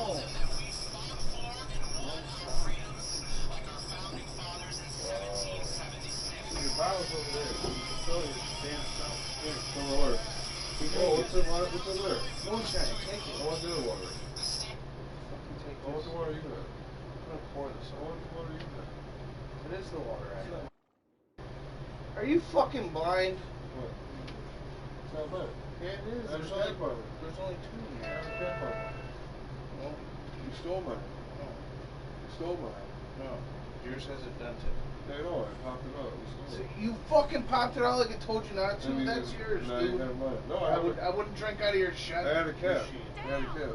You must have took it off. Oh, what'd you do? There was only 2 of those up here this Told whole me. time. No, it's okay. I'm straight out. Will you stop? You're so lazy. No, I don't have. You can't even pour your shit. Your cap's right there. It's not mine. Right now. I don't think this is mine. You're going home. I am. Alright, you got your keys so I can lock it up when I leave? No, I don't have my keys. You said she had them in your... She didn't give them to me. Oh. Well, I gotta lock it up. No, you don't. When I leave, by the time you wake up, she'll be there. No. So leave it open? leave it open. You better take your Take my what? take the heart of dancing. I always do, every time I There leave. you go. You do, you just don't see it. Did you? Huh? Alright, well, how about I close the bottom door then? That's Yeah, it. lock it. Well, no, the one that comes in with it. Pathetic excuse for a Don't turn man. that off. You're not. Yes, I am, dude. About to play online to get more gold. Dude, your Yeah. boy's watching you take a poop this I morning. got a few hours on it. Yeah, they work. You watch me do this shit. You need to put a curtain on your fucking window. What window? You want to watch your shit. Yeah, I do it on purpose. They're watching everything else, they might as well. Oh, no. Taking a shot at them, dude. Oh, you want to watch, huh? There's choppers watching you too. Yeah, I know. I seen him earlier. Gave him the thumbs up through the window while I was taking a dump.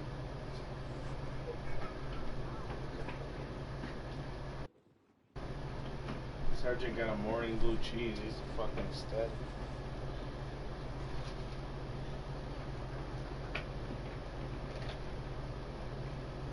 Don't drink the oxygen, Tony. Hey, bro. Don't you dare drink that oxygen. If I had more spray bottles, I'd send you some for your mom. Stop. Go away.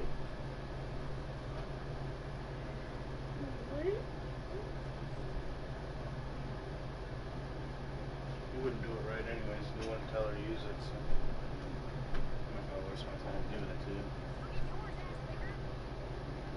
You wouldn't hold her down to spray her nose. Stop. You wouldn't. You don't love her that much. You hold her down to spray her nose. She's like, I don't want it, David. Fucking grabs her. And I get sprayed.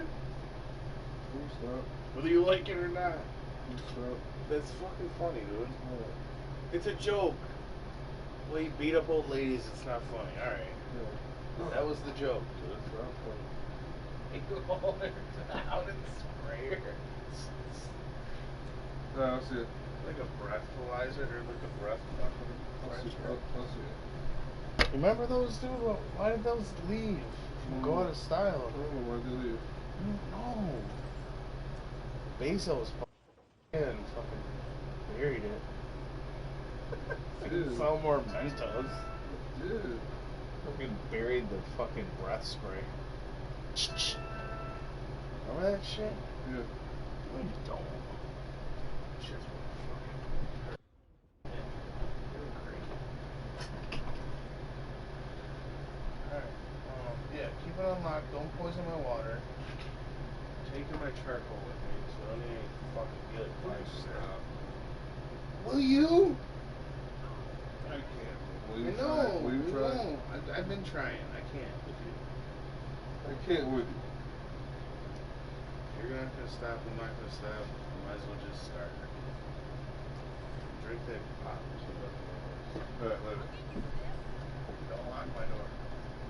So So when I play, what is that moonshine thing doing? Is it gonna make money for me or no? Don't worry about the moonshine. Well, otherwise you spent 25 gold on it. You can go there and bum around and do the missions. I don't care. Oh, that's all it does. You don't get to just make money and shit. You do nothing. You do missions to get the supplies in there. Build now. You can go do a mission and sell some right now.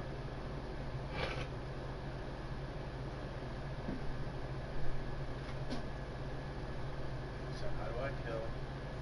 How do I type?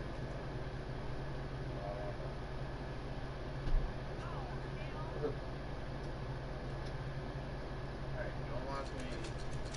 They're out. And can't keep giving you the slider time. Yeah, it's the last night. We'll see. Not until Warzone's back up. Yeah, he's gonna come home and try to come back and try to put the Warzone on. Buy you a memory card. If I get you a memory card. You don't need to buy it, I'll get myself.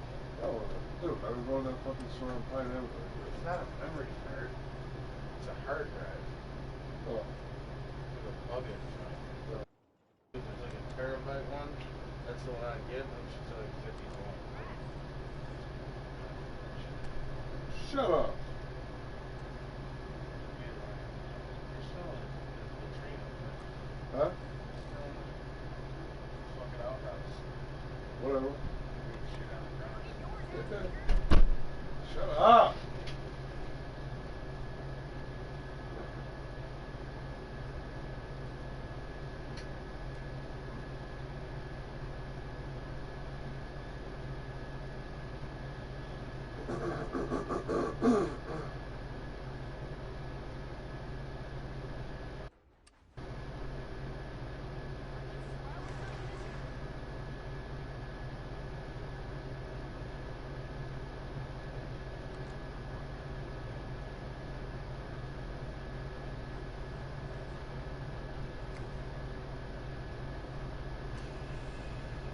said Mr. Google?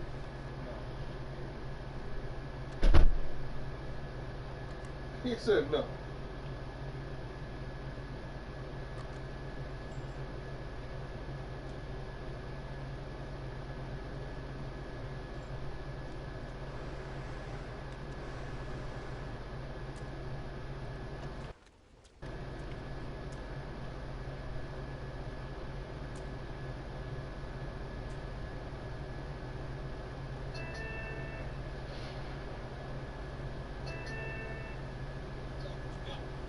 Our next presenter is a man that many of you have shown up to hear. Introducing a presenter.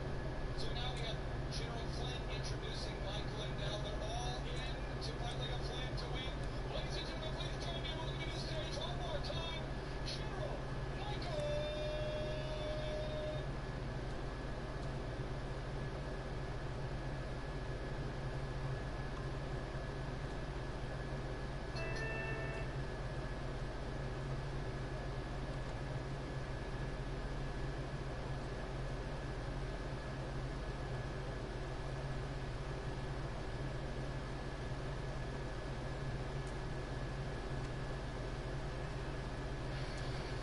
All right, ladies and gentlemen, our next featured speaker, perhaps you've heard of him, General Flynn.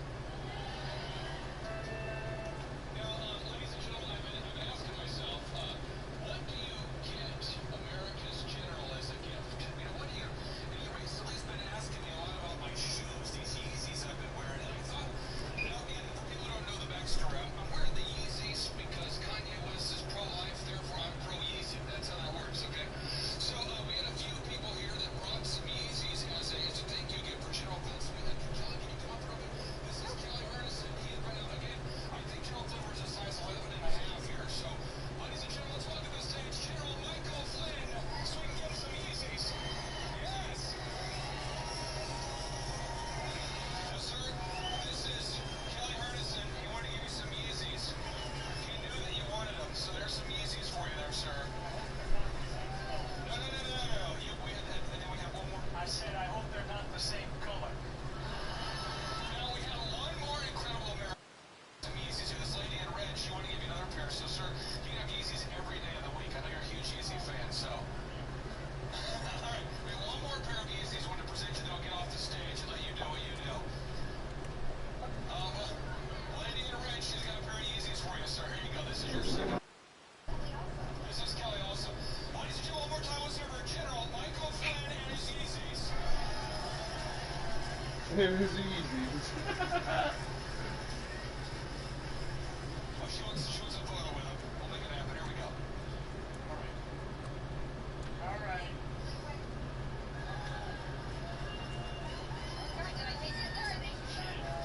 Okay. We're gonna auction these off.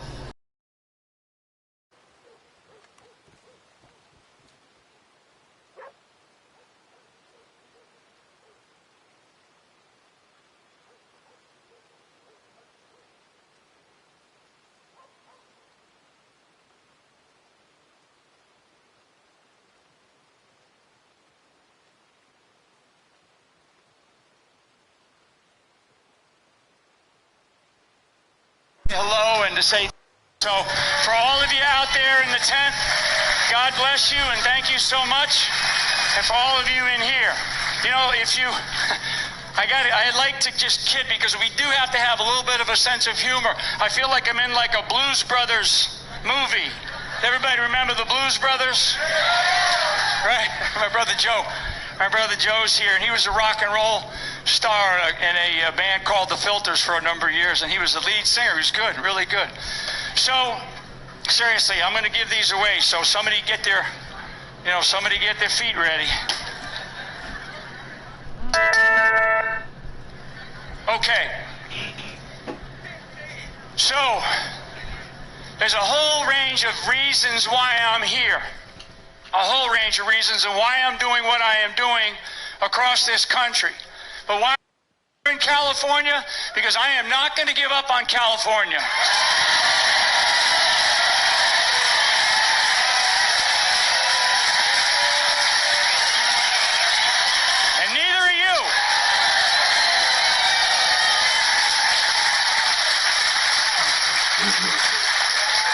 We have 50 states in this country, and California is a prime state, and we need to keep California. We need to keep it, we need to make it red, right? We need to make it red.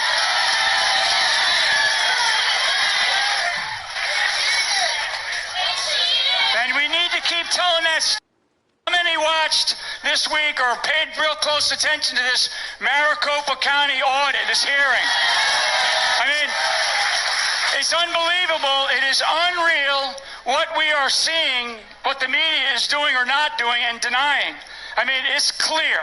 There is no doubt. It's like Kennedy, who stood up here and said this is no longer a conspiracy theory. It's a conspiracy. And that was a fraudulent election in Maricopa County. It was a fraudulent election in this country, and I'm tired of what's happening. And we're going to take this country back.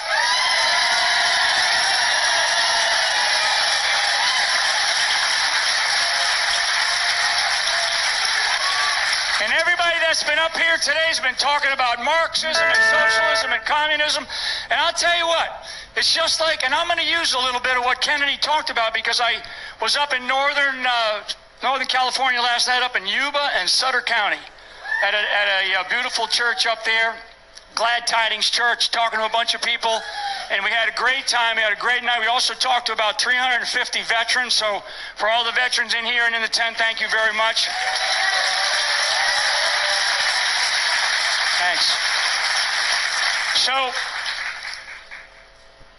what he talked about, and he mentioned Eisenhower, General Eisenhower, okay?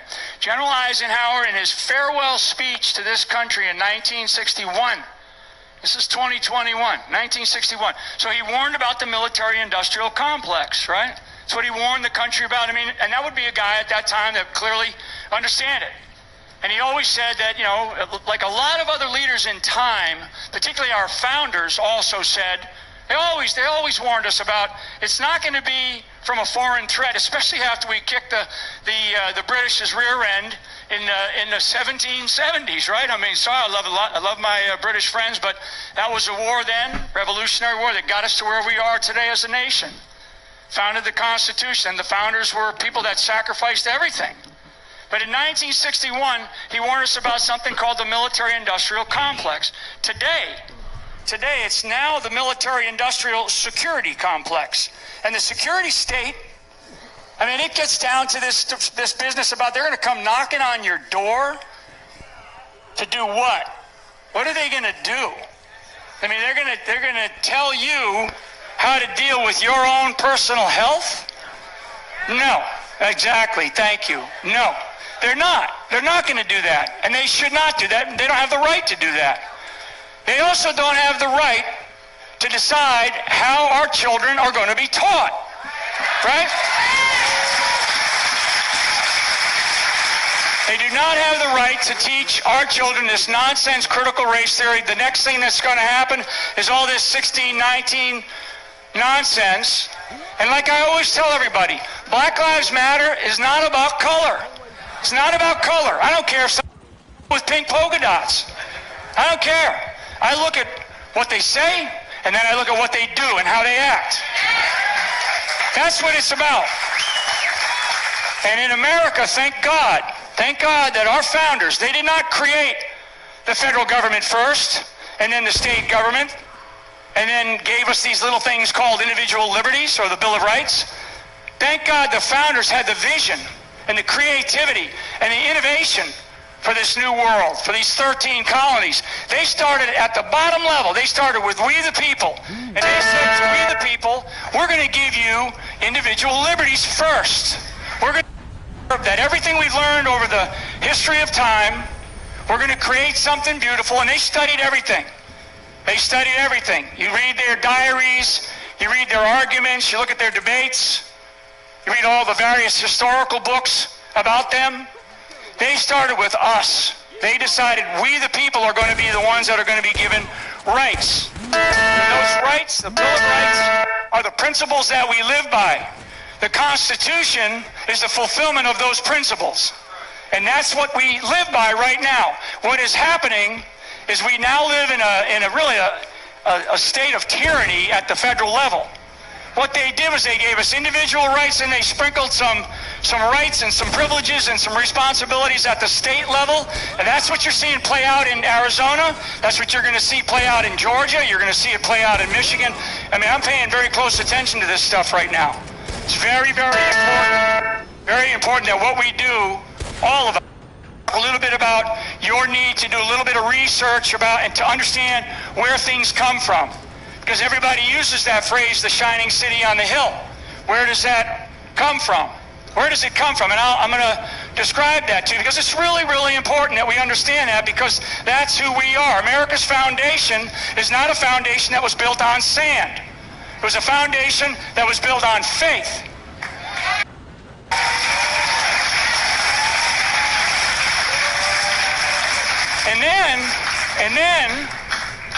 And then the founders gave the federal government really not much to do.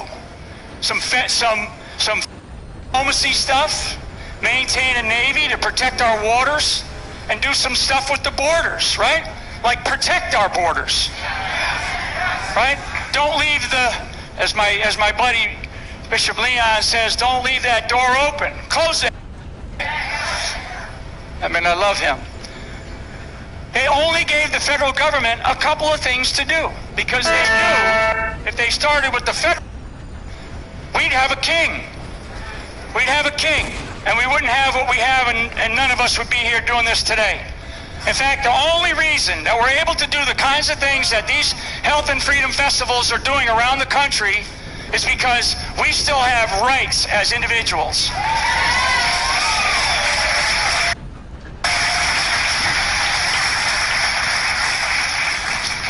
America has really, to me, this is just speaking for myself, America has two real values that we actually strive for, we look for in ourselves, and we look for in each other, and certainly in those officials that we put into charge of things. And those two values are courage, and the other is accountability.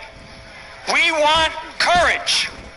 You know, and courage sometimes comes unnatural ways because if you think too much, like on the battlefield, if you think too much, you're probably not going to do it because fear sets in.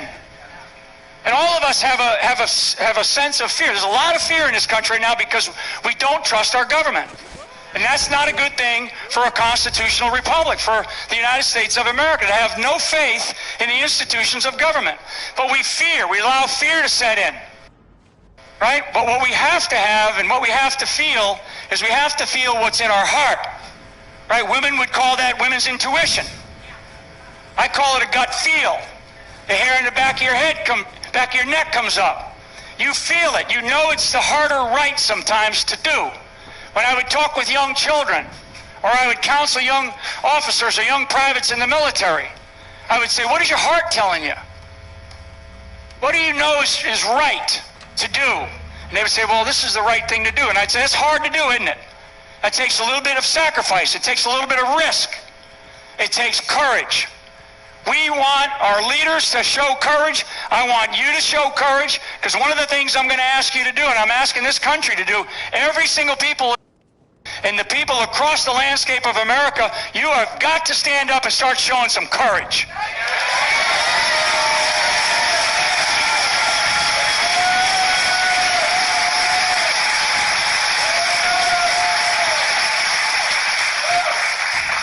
So that's counseling statement number one for all you in the military. The second thing, yeah, exactly. Thank you. I'll say that a couple of times. The second thing is accountability. Accountability is something that we expect, because we actually have two types of laws in the United States of America. We have something called moral laws, and we have man's laws.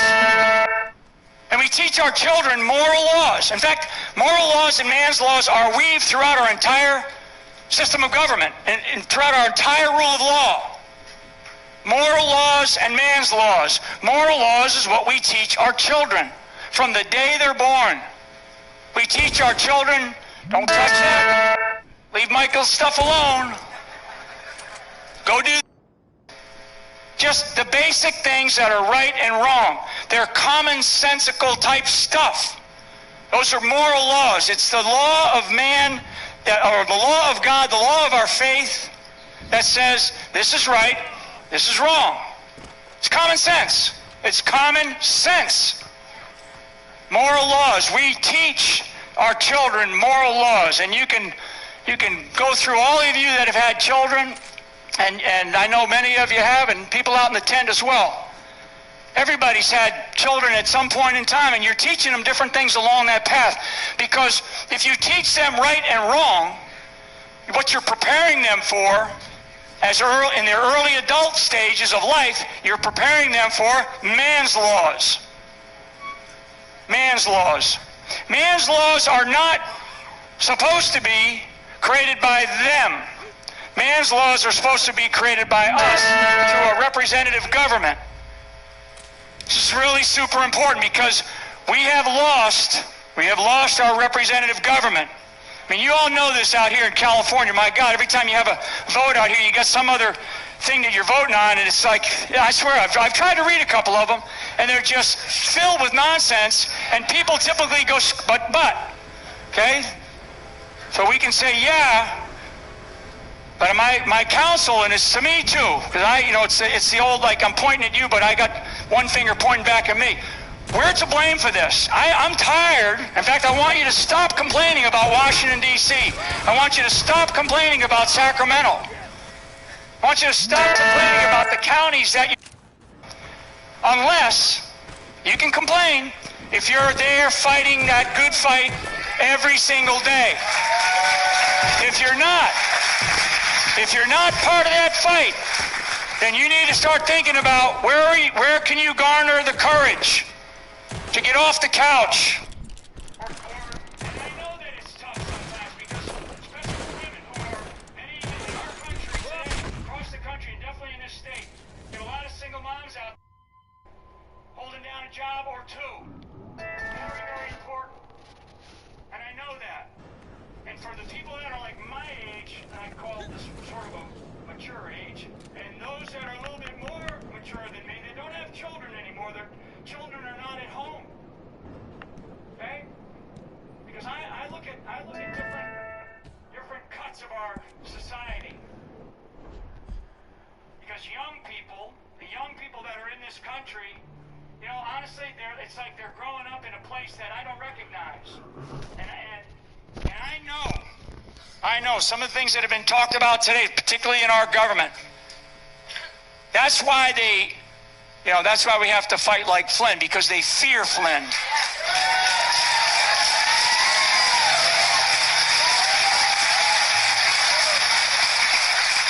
When somebody says, well, he knows where the bodies are buried. I love that. I love that. Right. Yeah. When they say that, the thing that's out there, he knows where the bodies are buried.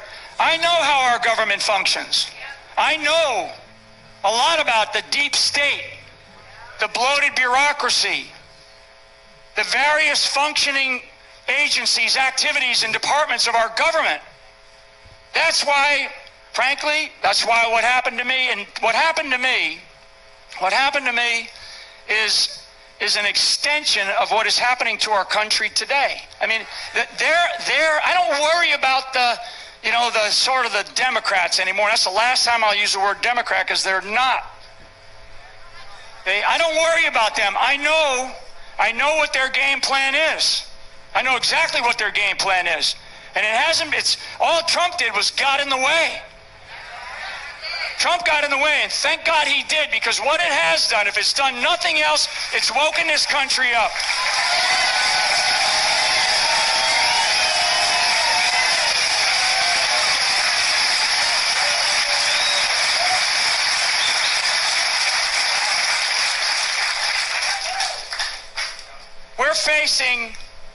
We're in a time of warfare, okay? So I'm a military guy, and I'll use the analogy or the metaphor or whatever of warfare, because we are in a time of warfare.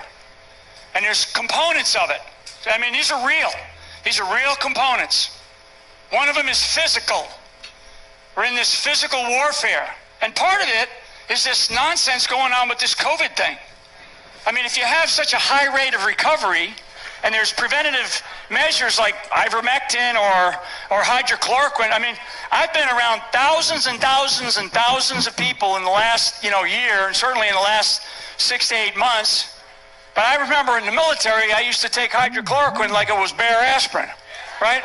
I mean, I did, just because you're deployed over to these places that you have to take something to protect yourself from all the stuff you're going to eat or the different things you're going to drink. So maybe that's why my immunity's like that. I don't know. I'm one of 9 children. My mother used to take us, and if there was a family down the street that was sick, she would talk us all down there, right? We walk down, and my mother would say, Arlene, can the Flynns all come inside because we know your kids are sick. And so we go in there and we play, mess around, and we'd all come out there runny noses and, I mean, that was the way it was. That was the way it was. Hurting, right? That's immunity. I mean, I'm not a doctor, but that, you know what that was? That was my mother teaching us moral authority and moral laws and giving us good, God-given common sense. Because she taught us that it's a parent's responsibility to teach their children and not the government.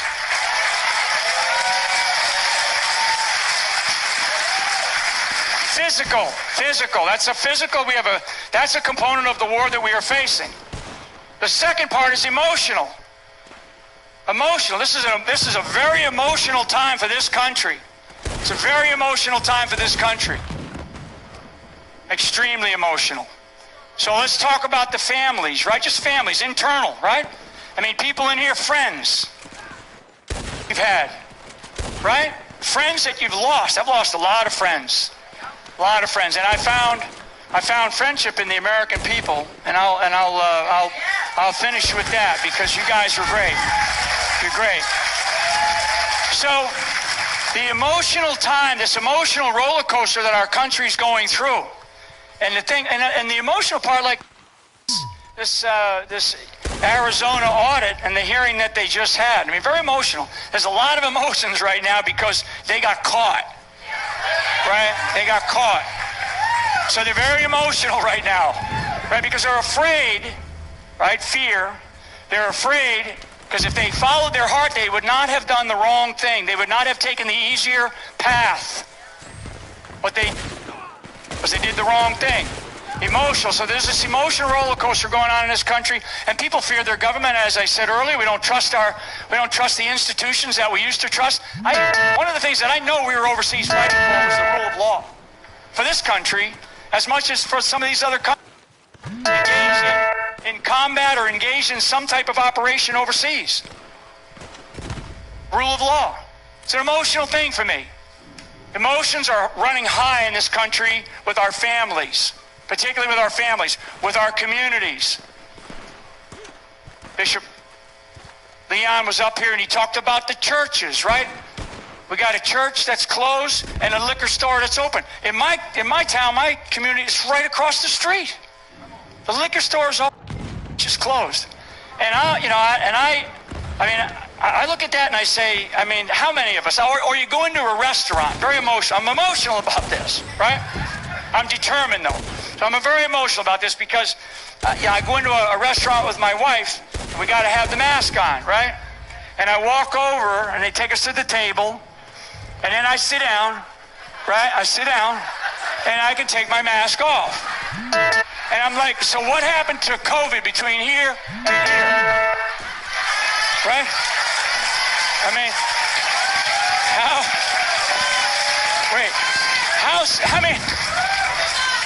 how stupid is that? How stupid is that? I'm emotional about that. I'm emotional about that because it's stupid. My father's a retired master sergeant he was a World War II Korea vet. He's deceased now. And he used to tell us, he was a great guy, one of 9 children, like I said, Irish Catholic family. My father used to tell me, Michael, don't be stupid.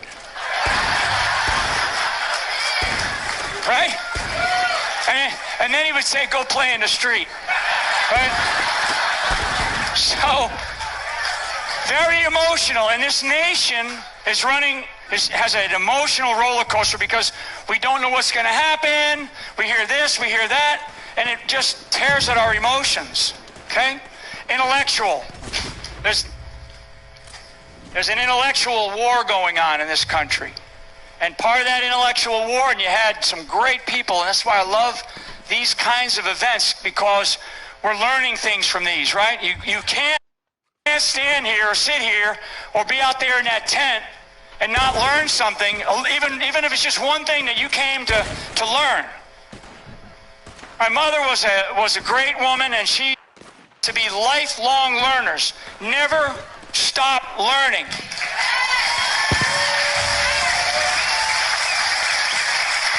And we have a lot of fake news, right? Fake news. Fake news. There's a lot of, I mean, it's unbelievable. They're following me around out here in the parking lot. And the reporter comes up, and right away, because I engage. I don't mind engaging. I don't mind engaging because I have nothing to hide. I mean, when President Trump and I, whenever we talk with each other, he always says, man, you're the most vetted man in America. And I say, no, Donald, you're the most vetted man in America. You know? I mean, they didn't even find a parking ticket on me. Not even a parking ticket. Imagine that. But, you know, you understand what's happening, and I have strong faith. Intellectual warfare. So, I'll tell you a very quick story, and this is something that I did to learn about something that I really, truly believe in. So intellectually, I wanted to study something that was very personal to me. So what I'm telling you, as you listen to this, hopefully quick story, that when somebody says something, right, like my old man used to say, believe half of what you hear and half of what you see, and go find out the truth. Because we have to discover, and the truth is, the truth will always come out. It will always rise to the top. The truth will always come out. So, well, we all hear this phrase, shining city on the hill, and I like that because it's and I use it in speeches sometimes when I do formal stuff, and I talk about Ronald Reagan because I'm a big fan of him, because I think he was a transformational leader. He was a great president, but he was a transformational leader, and he's right from here, right in California. So he used to talk about shining city on the hill. And so I said, well, where does that phrase come from? Because somebody said, well, I think George Washington mentioned it. And I couldn't find it. I couldn't find it. So I kept looking and looking. And the first time that it was mentioned for this country, was a gentleman a pastor by the name of Winthrop. And it was in 1630 on a crossing of the Atlantic on one of those old vessels as people were leaving their country. They were basically getting the heck out of Dodge because they were being persecuted for their beliefs, and they're in the middle of the Atlantic, and he gives a sermon in 1630, and Winthrop became the first mayor of Boston. And it was still, we didn't have a country at the time. It was just the new land that's out there. We're just going to go and find it, right? People had been discovering parts of it. But in that sermon, he talks about the city on the hill. And he describes, it's a beautiful sermon. You can look it up. It's a beautiful, beautiful sermon. And he talks about the city on the hill. And then he says, people that sit in the front row are probably VIPs or something, and people way in the back, in the back of the tent, and it's like, he says, on this ship, and he's looking at probably a group of people that are no more than right here in these first couple of rows. That's about how many people are on board that ship. And he says to them, there's people here who have next to nothing. They need you because you have a talent, you have a skill. Right? Maybe you're a carpenter, but you have a skill. And then there's people on that ship that had a pocket of gold, right? Or maybe they were an educated lawyer. But they all got on board that ship for the same purpose. They wanted to discover and find liberty and freedom. So I kept digging deeper because I'm saying, man, this is really unbelievable. I'm so proud of it. It moved me. I'm talking about it right now. so much. So then I said, where is it? Because I'm not one of these, like, you know, I'm not a preacher type of guy. But I have become so faithful because I do believe that there's a reason and a purpose, and I do believe personally that our destiny is decided before we're born.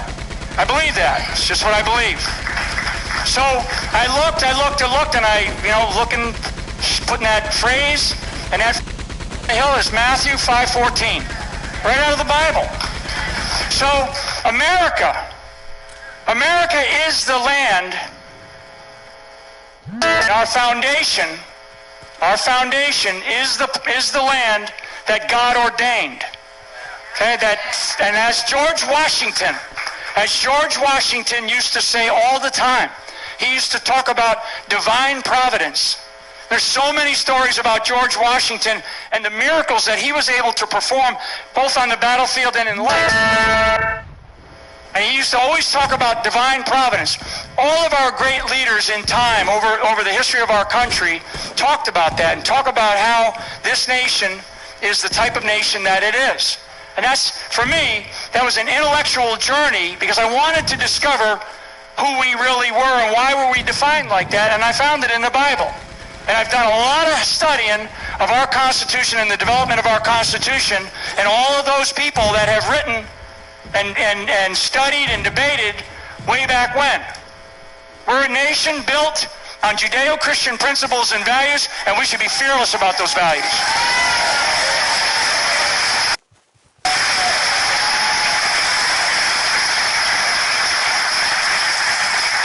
So the last part of it, because I said 4, right?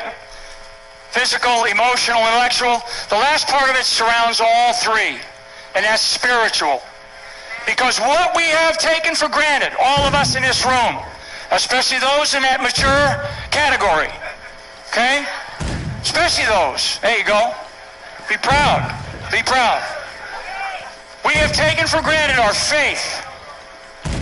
God has been ripped out of our society. I started looking back a little bit when we used to have public schools teaching religion in our public school system. I mean, you know, and I could go on and on about the spiritual warfare that we are engaged in, but I can tell you that the side that we're up against, which I said, I'm not going to say that word, and I know what their battle plan is. I know exactly what it is. I don't even care about is us getting our act together. Okay, we the people, and I ain't talking about the Republican National Party or the GOP party here in California. I'm talking about we the people right here in this room and out in that tent.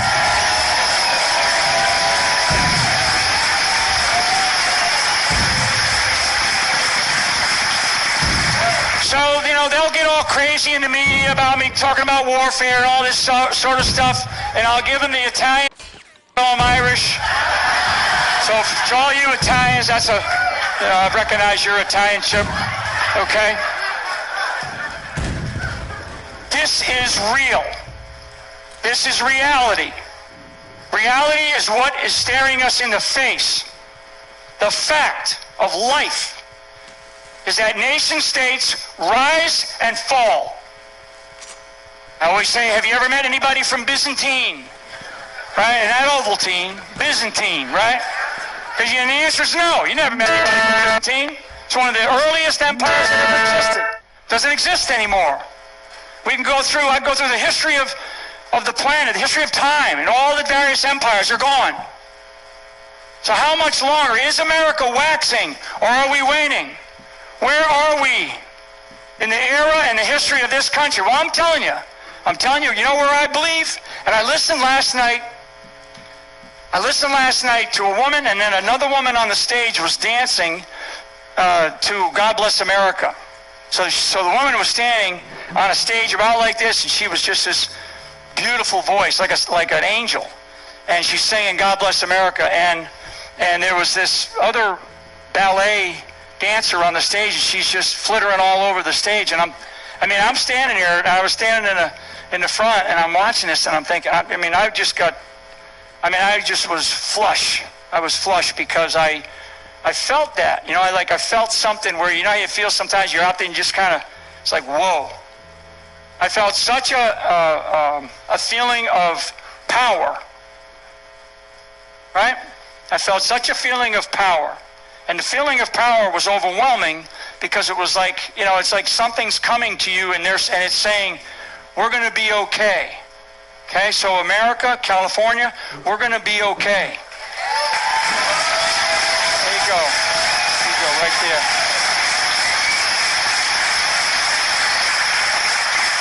We're going to be okay. You know, we're going to be okay because we have a lot of Flynns out there. I got 9 of my family. We got a lot of Flynns, right? And we want to fight like a Flynn. We want to fight like a Flynn. We got a lot of Flynns out there. And that's right. There you go. There you go. Right. There you go. I love it.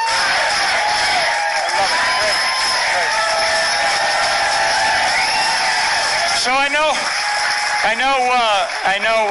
Clay's got them shoes on. He gets them shoes on. He gets up on the stage. He just wants to get you off the stage.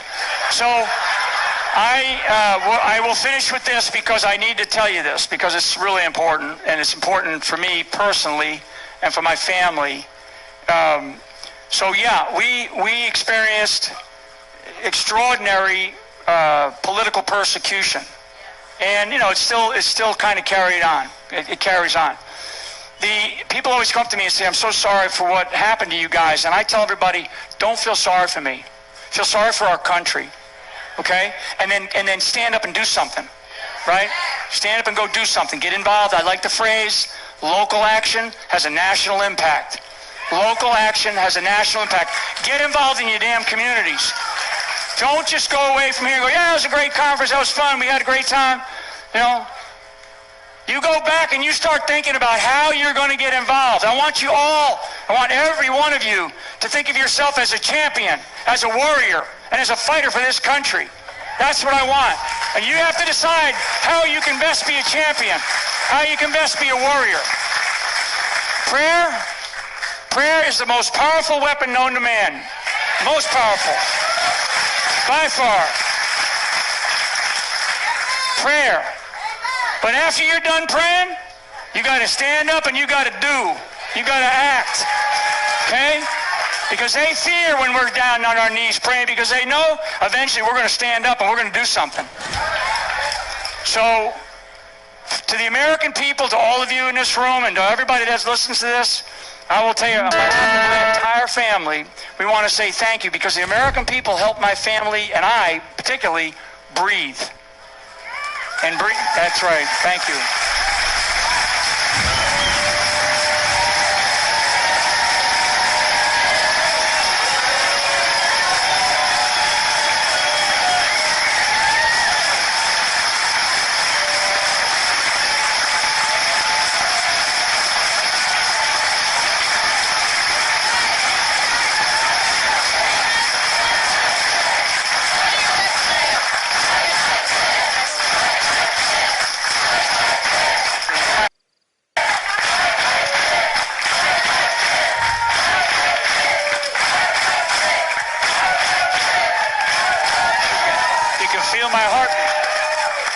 So I just want to say thank you from the bottom of my heart, from my entire family. Thank you so much, and God bless you all, and God bless America. Thank you.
that's okay. If we're not sweating, we ain't trying, right? We're not trying. We're going to be fighting for this country.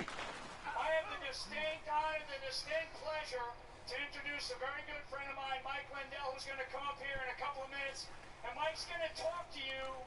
Mike is going to talk to us all about the strategy that we have, that Mike has put into place to expose the corruption that we have in this election fraud. And Mike's going to lay it out. And we're going to have some serious things happening over the next 3 weeks. A symposium that Mike's out, he's going to lay it all out.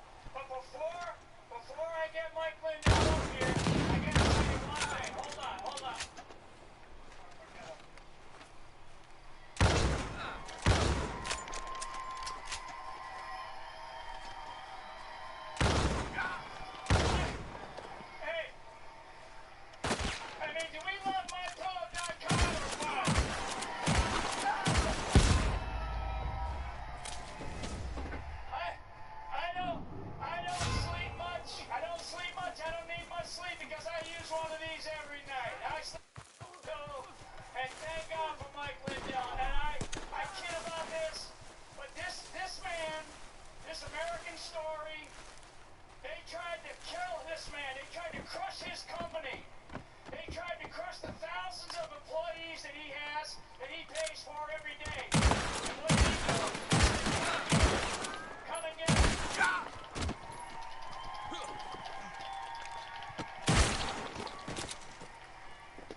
too?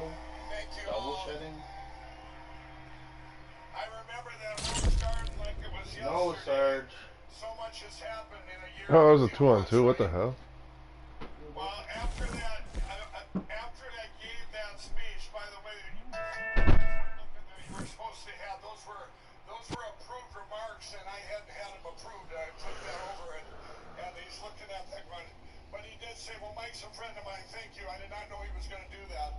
But what that did, it awoke, I mean, the whole world, that was the #1 story in the world. You'd think I had shot somebody that I talked about reading the Bible and coming back to God, and a nation that took God out of the schools and everything.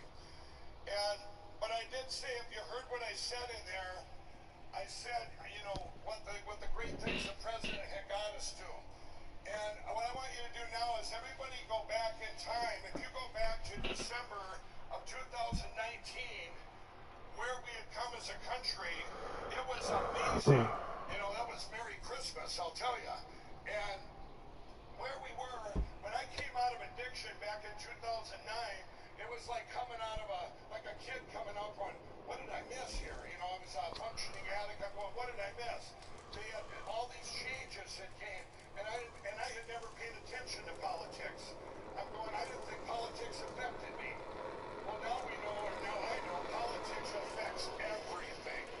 Look what they've done right now. I mean, it's, you know, it affects everything we do. But if you go back to 2019, I want people, and I'm talking to all people, Democrats, liberals, all people in 2019, most everybody, their lives have improved. And they came from political decisions that somebody made. We all know who made them, and I want everybody, that's why they came from political decisions. Some were just executive orders. There were many things that were done with our great president when he was in there. He's still our president, but he was actually in the White House.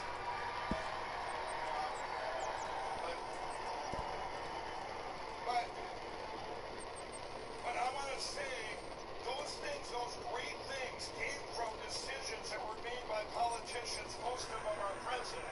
And when I first met him in the summer of 2016, one thing I noticed was that he had no agenda other than he loved our country and he loved people. And here I am in his office, and he's talking to some ex-crack addict from Minnesota, and we're talking about, you know, big stuff and the drugs pouring in. And I'm telling him about my Lindo Recovery Network to help addicts, and he's talking about bring the manufacturing back to help all people here with jobs and everything. And I walked out, you know, I walked out there saying, you're the greatest president ever, but he did all that. And I want to tell you, since that day on August 15, 2016, when I walked out of his office and I went all in, what I've learned about politics is almost all of us either have a political agenda or a crucial agenda. And it's horrible, okay? They're making decisions for their party, or for their party. Look at Brian Kemp and Doug Ducey. They're making decisions for personal reasons, or for another party, or for 60 people doing it. What I want to say is, Hello? what's going on right now in our country is actually helping, but I'm going to tell you about it in a minute.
it's forever captured, right? Well, and then let's say then technology got better and you have like a crime scene, and we all know about DNA. Now we trust that, right? It's all this DNA. You have this blood in a scene, and you 100% can prove that that person was there. It was his blood. Okay. Well, and then but nowadays you have cameras. You have cameras of a robbery or stuff. They can alter stuff too nowadays, which is sad, but they can do it. Usually they can find that it was altered. With a packet capture in cyber forensics, if you have it, they can't be changed. If you did, you know it. They are forever preserved in time. So what we have is 100% evidence. We have a royal flush in a poker game, and it's over for them.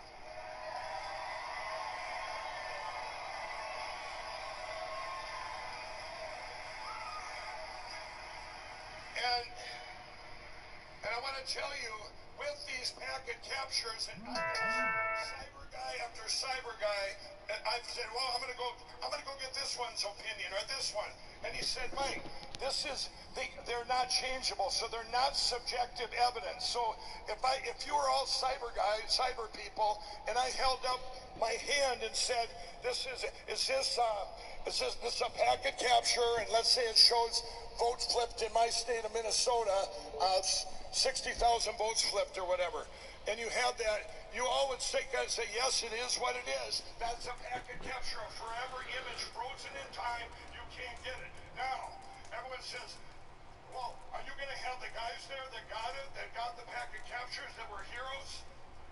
It doesn't matter who got them, because we have them. Okay? We have them. It doesn't matter where we got them, because we have them. If I said I got this microphone, does it matter where I got it from? We have these. Yes, the guys will come forward, these heroes, when it gets to the Supreme Court, which is the next meeting. So here's what we're going to do. We're going to do this cyber symposium. We're going to announce it to the world. Then we're also going to do a mock election, everybody, with hundreds of people. And yes, we have machines. I've had machines. We've had access to machines. Don't let Dominion fool you in the media. Okay? We're going to do this mock election. And we're going to show it on national TV, on everything, and hopefully all the media shows up for that. And when we do that in this mock election, you're all going to see every vote go in. Let's say it's A and B. And you have 200 A's go in and 100 B's. Now we're going to go to maybe an attorney general and say, you know what? Tell us how many votes you would like to flip. Let's say he says 50. He says 50. We're going to show you how they hack it at the Dominion level, the machine level, the county board level, the Secretary of State. We're going to show you 3 hack jobs, how easy it was for them. And then when it spits it out the other end, that's why you need, when you do full audits, you need the machines, you need the routers and everything, because this is technology. They know how to hack. These are cyberly. Now we're going to show that, but here's the glory of it. You're going to say, it's going to come out the end and go, whoa, wow, you hacked in and flipped them. But now in another time and space over here, we're going to have an expert grab the packet capture from that. He would not have known what time we did it, and it's forever frozen, and boom, you flip 50 votes at 11:02 on this, and the whole world will see what a packet capture is, and then you cannot argue with it.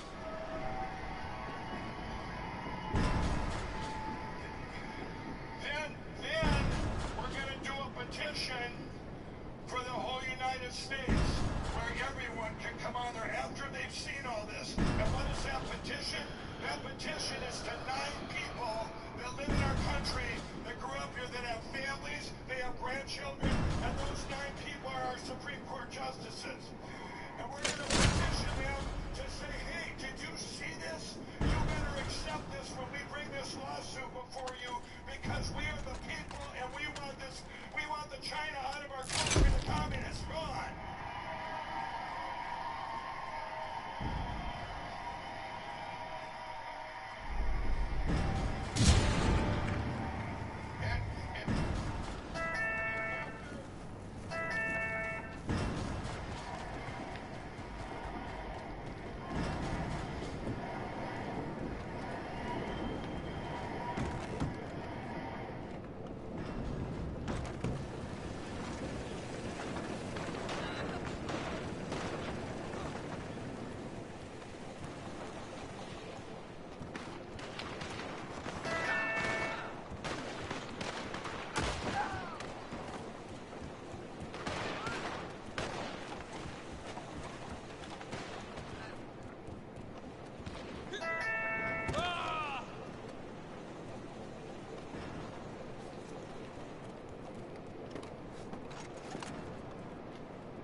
tell you now why it's a bringing up less time right now. Because remember what I told you earlier when we were talking about in December of 2019, where how political decisions had gotten to this beautiful place right now. Well, right now the things that are going on is actually helping us. You know, when the Democrats warned us, by Amy Klobuchar, Kamala Harris, they all warned us of this cyber attack with the machines, but they thought it was going to be against them. Okay? They warned us of this. I told Jimmy Kimmel, I said if it was, he goes, what if it was flipped and you had your evidence you got after January 9th now? And he said, what would you do? And I said, I'd still be sounding the alarm because our world is over if they have control of the machines and they have elections, they can pick whoever they want. Just so happened the Democrats were on the side that they used, that the CCP used. And I said, I would do the same thing. The only thing difference would be what? It would be 2 days. It would take, pull it down. Hey, we've been attacked by China. Pull it down. Get Donald Trump out of there. Pull it down. But you know what? This is about our future, not this space and time. This is historical. This is we are living in the greatest time that I can think of in history, because we are part of the generation that's part of this time and space that's going to save the country and the world from this takeover.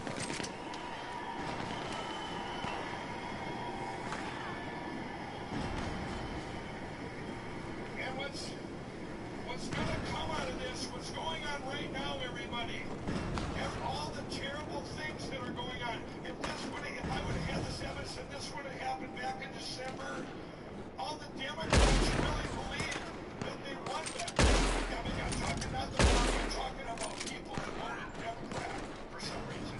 So they're voting Democrat, and they really believe they won back then. So when the Supreme Court voted 7-2, that's actually going to help. Now, I'm a marketer. Now, why is that? Why is that going to help? Because I'm a Democrat back then, and I go, wow, they denied that Texas thing, and they shouldn't have denied it. They had to look at it, but they did. They voted 7-2 not to even look at it. And what did the Democrats say? He goes, those justices Trump put in, what? Trust them. They're good people after all. You follow me? So they're going, so now, when we get to the Supreme Court, and remember, you can't argue a pack of capture, all 9 of them are going to vote 9-0 and take this election down. And even the Democrats now, 80%, and I don't know the thing out there, we'll see if the media can slam me on this one. It's about 80% of Republicans and about 30% Democrats now, because everybody's been getting the word out, and things are starting, like Maricopa County, Arizona, Michigan, Georgia, we're starting in Pennsylvania, all these places, everybody, 30%, 30%, you know our country was attacked, this election was completely attacked by China through these machines. So, what's going on now in the area of Washington, D.C., now you turn Democrat, and you go, let's see, if I'd have been them, and I was a marketer for this party, whatever it is in Washington, I would have said, you know what, let's not do anything bad until they shut up about the election, okay? Let's try and open up the states, let's take the mask out of schools, real nice, and then once they quit talking about the election, we'll crush them like dogs and take the country. But you know what? It was stupid. They didn't do that. On January 20th, what did they do? They took away 50,000 union jobs at the pipeline. The union jobs, is that a Democrat thing? I don't think so. 13 of those corporations committed suicide. That didn't help anybody. What that did was the number one thing that hurt our country right now is not just your reaction for gas. Everything you buy is related to gas. So what did that help? Didn't help the Republicans. It helped overseas people that are selling us homes. It helped China, the CCP. We jumped right over socialism to communism. The decisions they're making. Let's stop the border. Remember the wall that says a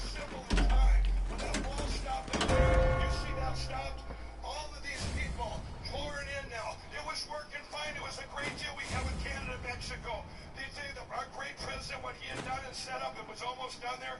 Instead, come on in. Let's human traffic the coyotes running wild. Let's bring in the drugs back in. Let's get the cartels back in. Let's launder all the money through the corrupt politicians to let in and bring COVID back in if there was, whatever. It doesn't make sense. And if it doesn't make sense, believe me, it's working. They have another agenda other than to help people, all people. And so what's happening right now is they're helping us. I talk to my liberal and Democrat friends all the time. That's the audience I want. You all know it was what happened because you want to believe it, but now you do believe it. But now even the Democrats want to believe it, and they will believe it because it's true, it's real, and they don't want what's in power in Washington, D.C. right now. So when this gets to the Supreme Court, it'll be 9-0. Their families too. They grew up here with the American dream, and they're going to be heroes. Those 9 justices are going to vote 9-0. You even give corrupt ones will be able to look at the people blackmail going, yeah, I got to say it's a packet capture. What can I say? Bring down the wall. We're going to bring down this election, and Donald Trump's going to be here by fall, and that's that.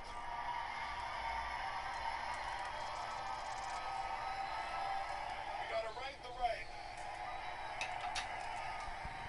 So I got about a minute left, and I want to tell you all, here's what you can do.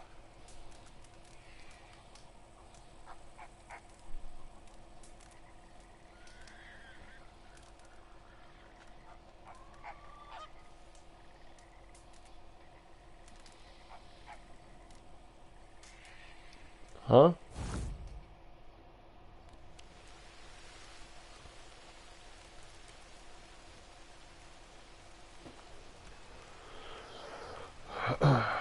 Nub cake. Oh, was that nub cake?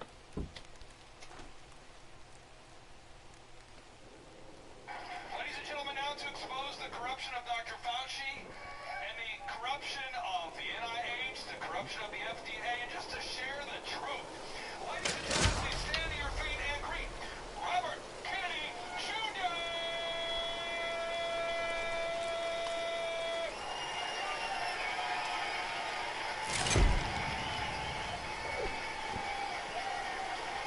Thank you, Clary, and thank you, everybody.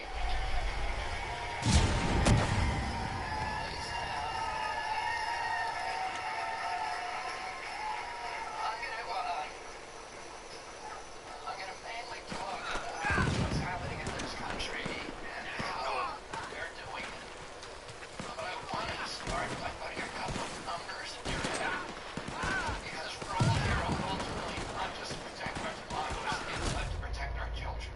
And, there's a lot of partisanship, and there's a lot of polarization in this country. But we all have to start recognizing the fact that there are no such thing as Republican children or Democratic children. And the Democrats are not paying attention to their children right now. They drank the Kool-Aid. They're listening to the voices of authority. They believe them. They're doing the best they can. Their government is medical malpractice to give a child one of these vaccines. And I don't tell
Man, no way.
Man, no way, man. And it stranded the Army of New England for about 4 months.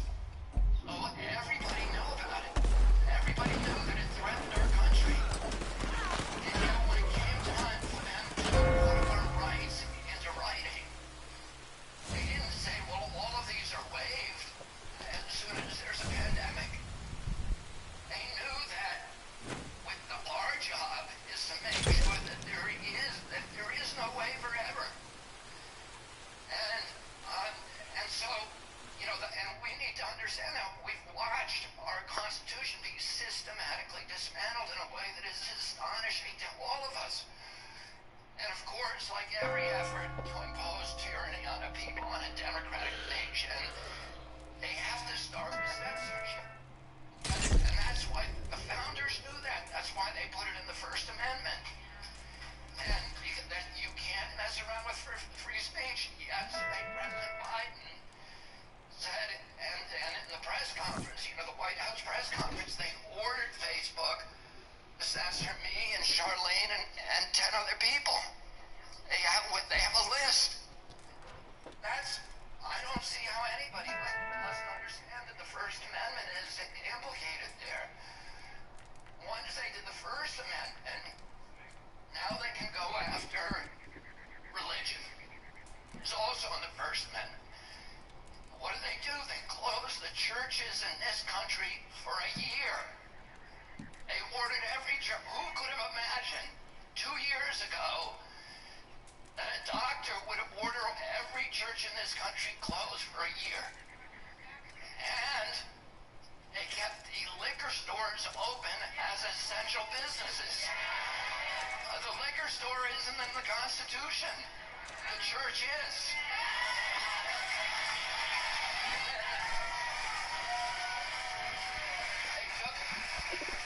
They took away our property rights. We have a takings provision in the Fifth Amendment that says if you tell somebody to shut down their business, you got to pay them everything they lost.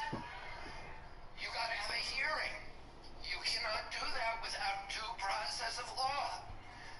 They shut down every business in this country without even producing an environmental impact statement, an economic impact statement, having a public hearing, showing the science that justified those decisions. We had having a notice and comment rulemaking. None of that ever happened.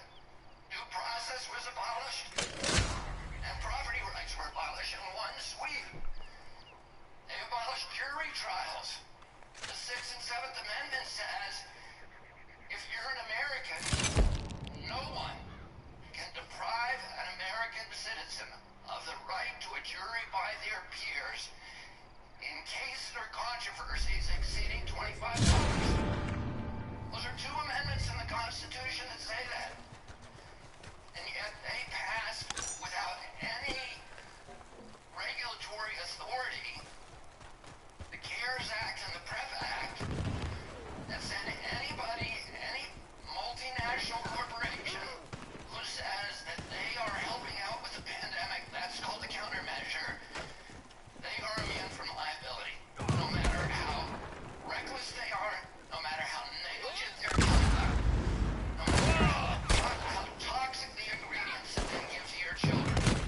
Come on, what the? No matter how grievous your injury, you cannot sue that company.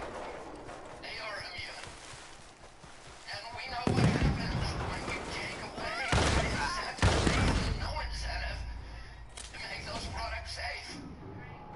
And so, and we can see what the outcome is with that. Now, I didn't mean to talk so much about that, but I'm gonna try to talk to you a little bit about what Tony Fauci did and how this happened to our country. We are. Let me go back a little. When I was 10 years old, my uncle was sworn in as president and went to the inauguration. On my birthday, which was January 17th of that year, Dwight Eisenhower gave one of the most important speeches in American history, and the most important speech in his lifetime, where he warned Americans that America would never be destroyed by a foreign enemy.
distance between people so that there's no unit cohesion. And then when everybody is demoralized and destroyed, coming in with a centralized control and imposing, as they did with all of us, they locked down America in a hostage taking. And they impose something that is part of their technique, which is called Stockholm Syndrome, where the captive becomes grateful to their captor and identifies with them and understands, comes to this belief that the only way that they can save their lives is through absolute obsequious obedience to their captors. And all of these drills were intended to impose and to induce that condition in the entire public. And I'll tell you one other thing. The CIA, which I show in my book, the CIA did a series of mind control experiments back in the 60s and 70s called MK Ultra and Project Artichoke. And one of the famous experiments was called the Milgram experiment. And the Milgram experiment, and you guys look it up, Milgram experiment, what they did is they brought volunteers from every walk of life, college professors, construction workers, everybody. They put them in a room with a doctor in a lab coat, a figure of authority. And he would tell them, turn up the electricity and shock the person who's in the next room. That person was an actor. And they would turn it down, turn it up higher, turn it up higher. It went into the death zone. 67% of the people put it into the death zone, even though many of them weren't crying at the time. They were begging the doctor not to make them do it. And what they found was that using authority, particularly doctors in white lab coats, will violate their own conscience and do what they're told. Well, all of this was orchestrated. They put doctors in charge of America, speaking of authority, never showing us any science, but ordering us what to do. And as you read the book, you're going to see all of the direct CIA involvement. And I name the person, I name the officers. Year after year, they were directly involved, partnered with Bill Gates, partnered with Tony Fauci, creating these scenarios in anticipation. And then, of course, they're brewing up. I'll tell you a secret that I talk about in my book. I'm going to shut up. Okay. You guys are the only people who know this. Okay. I'm going to ask you to follow my book, which all my profits are going back to the CHD. It was the Wuhan lab in 2014. The reason that Tony Fauci was doing gain of function is because after the anthrax attack, billions of dollars started pouring into bioweapons research. Tony Fauci needed to get his share, so he gets $6.1 billion from us, the U.S. taxpayer. He gets $1.6 billion every year from the military, BARDA and DARPA and the Pentagon, and that is for doing bioweapons research disguised as vaccine research, because they're the same thing. It's called dual use. In 2014, a bunch of its little creatures escaped. They didn't injure anybody, they were real scares. And people found out about it. And 300 top scientists in the country wrote a letter to President Obama saying, you guys should stop Fauci. President Obama ordered Fauci to stop. Fauci stopped 21 of the experiments, but the worst ones by a psychopath called Ralph Barrick at the University of North Carolina. He kept going, and that is almost certainly the one that produced this COVID-19. Plus, he moved his money offshore out of the nosy oversight of the White House to the Wuhan lab. The Wuhan lab was built by a French company called Biomiro. That company, and this is something nobody knows, but it's in my book, and you guys are the only people who know it.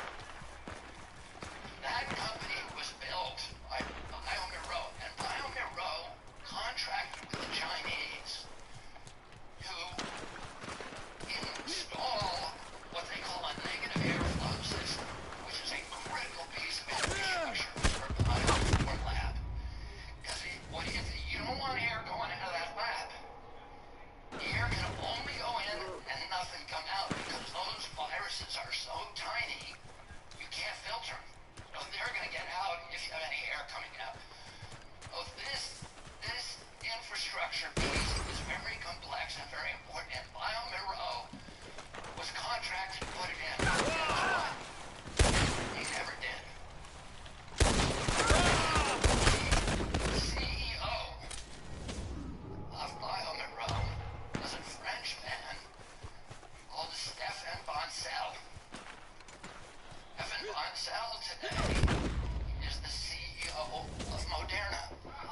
Shit, We're California. going to talk to a man about a horse at the end. So for those of you who don't know, Khrushchev said back in the 1950s, California. we will take America without firing a single shot. We don't need to invade the U.S. We will destroy you from within. And as of this year, his Said promise is starting to California. come true because 52% of millennials who are surveyed have said they would like to live in a communist state, IRL. And for those of you who don't speak millennial, that's in real life. This is a direct product of a Marxist takeover of our education systems and families who live in places like this who don't go to third world countries with your children. I am telling you the best darn thing you can do right now when this lockdown is lifted is take everybody you know to a third world country that is drowning in communism. But until you do that, I'm going to give you some stories you can play on repeat for your children and grandchildren. When my daughter was 8 years old and in third grade, we yanked her out of school. We traveled halfway around the world and we ended up in Southeast Asia, in Cambodia, on the killing fields of Phnom Penh, where in the 70s, when I was a child, they had a little genocide because the communists came to town under the Khmer Rouge and the direction of Pol Pot, and they rounded up all of the intellectual elite and they sent them out into the fields for a little while for their own good. Sound familiar? And they did that with the doctors and the lawyers and the teachers and the politicians because they understood well that if they were going to go on a genocidal tear, those are the people who were going to fight the rebellion first, and they wanted to get rid of them first. And they rounded them up and they starved them out, and when they didn't starve easily, they shot them face down into shallow graves. But you see, communists, the calling card of communism is they're very, very poor. They're going to make us all equal, but we're going to be equally poor.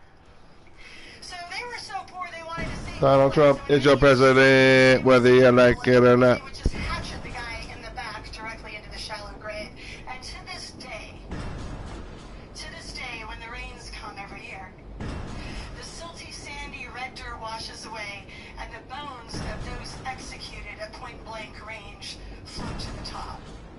And the Cambodians, for their part, collect these bones, and they put them into a large glass structure. It looks like a ginormous Rubik's Cube.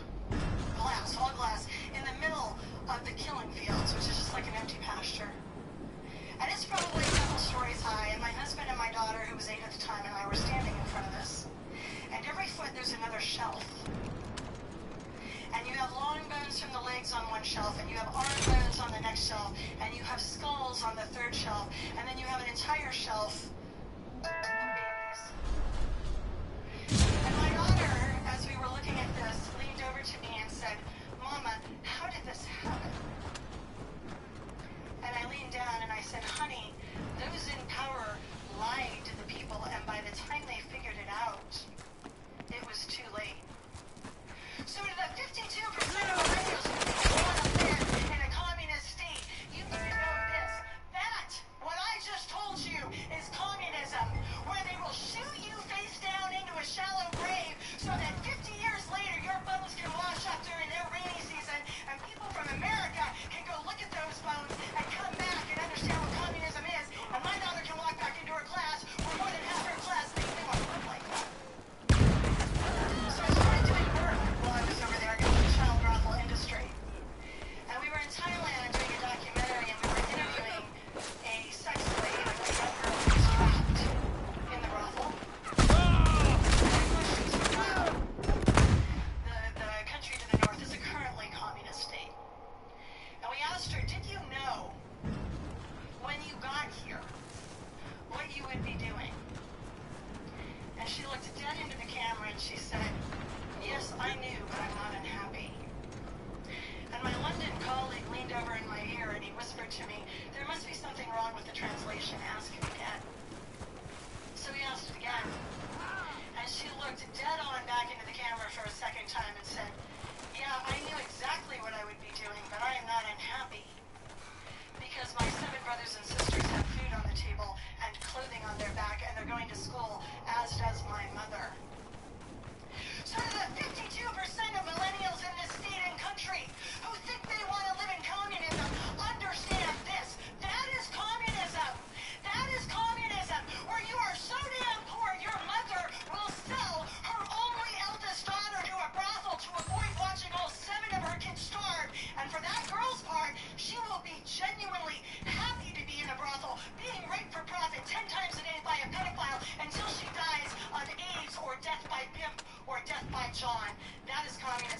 to tell you a story from Russia. Stalin was in charge of Russia. He had a passport system. Guess who else had a passport system? Germany under Hitler. Guess who else wanted a passport system last month? Orange County, California. I have news for you. You think of a passport as a piece of paper that gives you freedom. It is anything but. A passport is something that restricts your freedom, and I don't particularly care how you voted in the last election. If everybody starts talking to you about passports, you need to vote it down on principle, because if you fail to do so, you've already got one foot in the grave. Okay? So they... And with a little help from my friends, we did that, didn't we?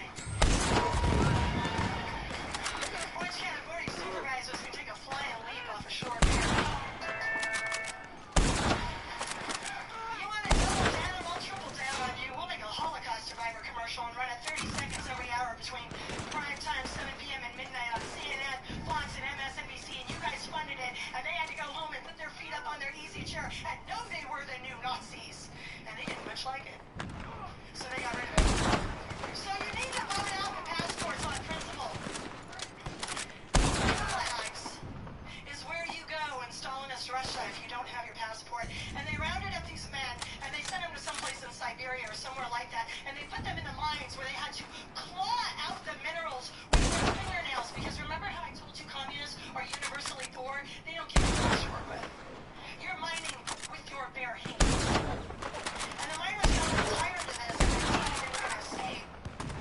And they started to have a little uprising, but the guards got wind of it, and they suppressed the uprising by blocking all of the entrances to the mine and keeping all the miners underground for almost a half year, 5.5 months. And the first thing they did is they ate their way through their food rations.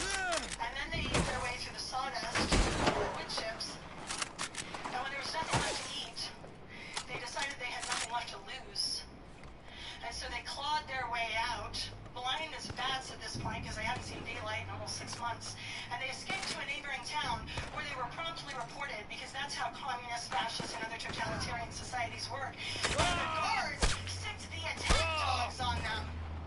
And to hear the one man tell his story in the first person, he said, they knocked me to the ground, and when the dog moved in to take my throat out, I realized I had a choice, and I bit first. He ripped the dog's throat out with his teeth. So you can't be the audience. That's communism. That is communism. Now let me do a little recap of where we are in California meets fascist takeover, corporate, whatever this is.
someplace. So Savannah Lay went to basketball practice, said to her coach, I can't breathe, coach. He said, you can't take the mask off. And then he said, well, go ahead and go in the bathroom. And she passed out, and when they found her, she had no pulse, no heartbeat, no respiration. She was clinically dead. 7 minutes of CPR later, she was still clinically dead. They got her back in the back of the EMTs in the bus, and then she crashed again en route to the hospital. When I was in law school 30 years ago, you didn't have to go down for murder by intending to kill somebody. You just had to intend to do a stupid enough act that death was a foreseeable consequence, that you could be held guilty for murder too, also known as manslaughter. And if some good Samaritan came by and resuscitated you with a lot of CPR like they did with Kate Brown's victim, Savannah Lay, then you are still guilty of attempted manslaughter. And all the constitutional sheriffs who think you all deserve a round of applause for not executing tyrannical orders over the last 15 months, here's your round of applause. I am here to tell you it is time to quit standing down and start standing the hell up and arresting the tyrants who are putting our children at risk and prosecute them for crimes against humanity! Woo!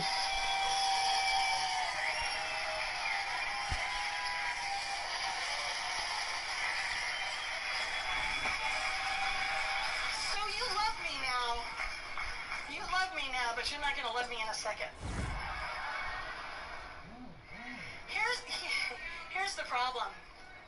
I don't know how to be Peggy Hall or Charlie Ward. I open my mouth when I've got something to say, and I don't lie, and you'll know it because I'll hit you with both barrels right between the eyes. We have our governor on the run, and that's a good thing, but the list of candidates, at least in my opinion, is somewhat uninspiring. I'm going to give you an analogy right now because I'm going to try to be polite. If I said I was pro-life, and then I went and I got an abortion at Planned Parenthood on Soto Street in downtown LA next week, and then I posted it on my Facebook and said, by the way, all your children over the age of 13 can also do that, and here's the address. You really think I'm pro-life? You gotta judge people by their actions, my friends, not by their words. I don't have a problem if somebody is pro-medical freedom and got the vaccine. I have a problem when that person is an attorney and should know better and pushes it on children, which is a crime against humanity as defined by the Nuremberg Code. Because you don't medically experiment on children. You don't. And if you went to get law school, you should know that. And I'm sorry, that was the person I was going to vote for, but I'm sorry. I got a little dilemma now. And I'll tell you something else. And I love a lot of these guys that I'm talking about. But these guys are how we got here. And you deserve to know what I know.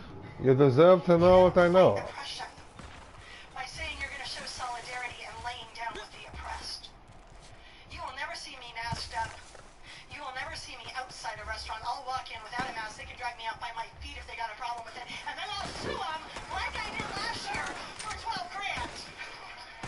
That's how you handle oppression. There are big money people in this state. There's a GOP party in this state. And I am here to tell you, you need to quit backing uninspiring 40 to 70-year-old male crowd. You need to quit backing people who say they're for freedom and then announcing by their actions they're not, who say they're going to fight tyranny and then show how they're going to fight it by laying down in a shallow Cambodian dish. You need to start backing people who are part of the secretary. You guys know who the secretary is? The secretary was in force for 2 years before I was in the 1970s. They called him Big Red. He flirt with the photographers and do a little dance. If you were a bad jockey, he'd buck you off and run the wrong way down the track or not even get out of the starting gate for you. He had a heart on autopsy that was almost 3 times as large as the average racehorse. And when he was almost 3 years old, he won the Triple Crown, which is a series of 3 races. And in the Belmont Stakes, which was the final race, it's a 1.5 mile race, it was basically a match race between him and Sham, the other horse. And they came out like a shot out of a cannon, and Penny Cherry, who owned him, said, oh my God, he's not winning. This is a horse who comes from behind, and he's out in front. That horse ran the first lap faster than any other horse in history before or since. And it was him and Sham. And then he ran the second lap even faster. It was 25 seconds for the first one, 24 seconds for the second one, 23 and 4/5, 23 and 2/5, and then 23 seconds flat. He had a 24-foot span. And in the final analysis, you hear Chick Anderson saying, he is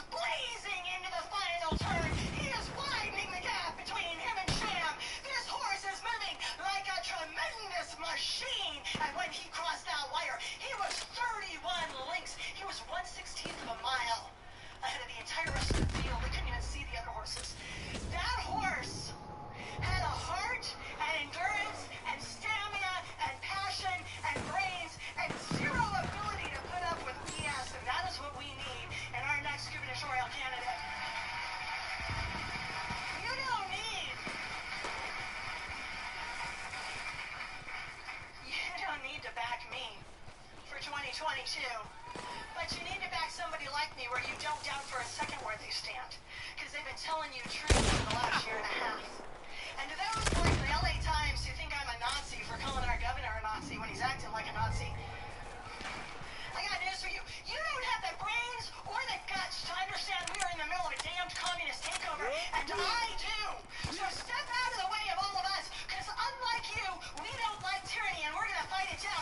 Unlike you, I will never mask my child, because that is a fiction that can rapidly turn fatal. Unlike you, I will not stand and play Wheel of Fortune with Senator Pan and give out everything from dollars to donuts, bribing children to get a vaccine that has killed more than 10,000 people in the last 6 months, which is more than double all the deaths from all the vaccines of the 30 years prior. And you will never, ever find me suckling at the teeth of J&J and Pfizer, who have collectively been fined $4.5 billion for deceiving the American public and bribing doctors, and suddenly finding me singing their praises, saying, oh, they're doing us a solid with this. They're not doing us a solid. I got news for you guys. This is the hill we die on. This is the hill we die on, and its name is freedom.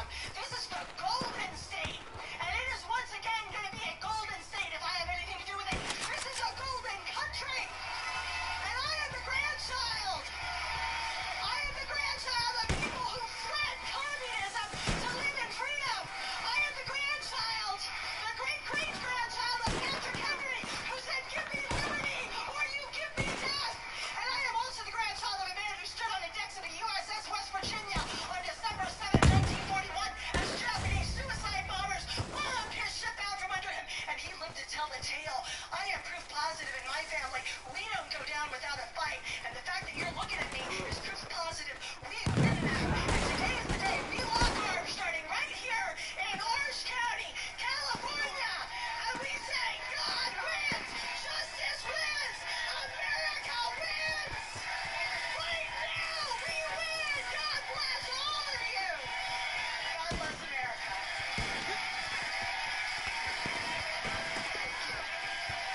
Thank you, guys.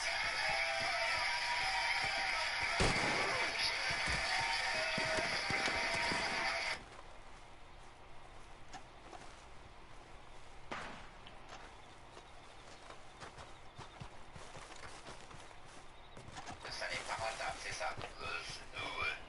C'est tout ce que vous avez à dire. Pardon, famille, tout ça. C'est bon? Mais c'est affolant. Vous avez 4 millions de vaccins seulement, ce qui représente à peine 2% de la population américaine. Ça devrait vous inquiéter. Oh, je sais pas. C'est dur. Non, mais les autres. Mais vous allez faire des vaccins, alors? Ils seront malades. On va attendre qu'ils soient malades. Pour la vente de médicaments, bonhomme. La première chose que vous devez faire, c'est de vendre des médicaments. All right. Now, if you're going to go Facebook Live, during any of the presentations, our next presenter is an absolute fireball. So you might want to put on some FPS 145 symbol.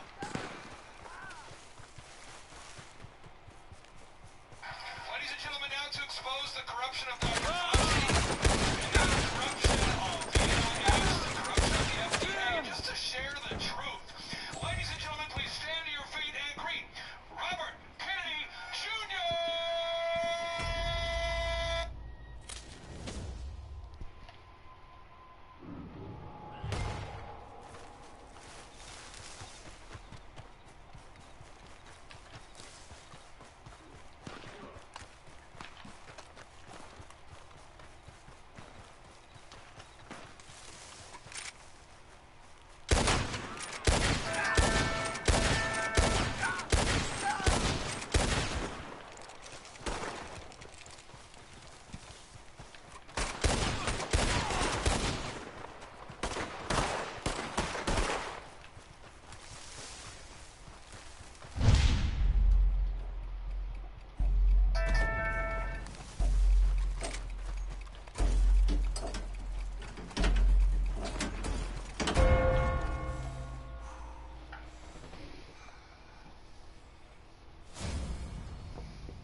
statistical analysis and along business plans. Or not? Do you believe in white Now that things are racism or not? that things are finally getting back to normal.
What the government is doing in Cuba is they're taking kids 14, 15, 16 years old. I mean, Cuba, military service, it's an obligation. It's not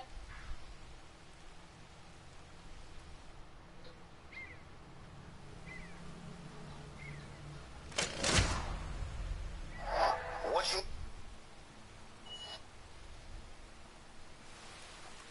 Billy Corantello out of Buffalo, New York.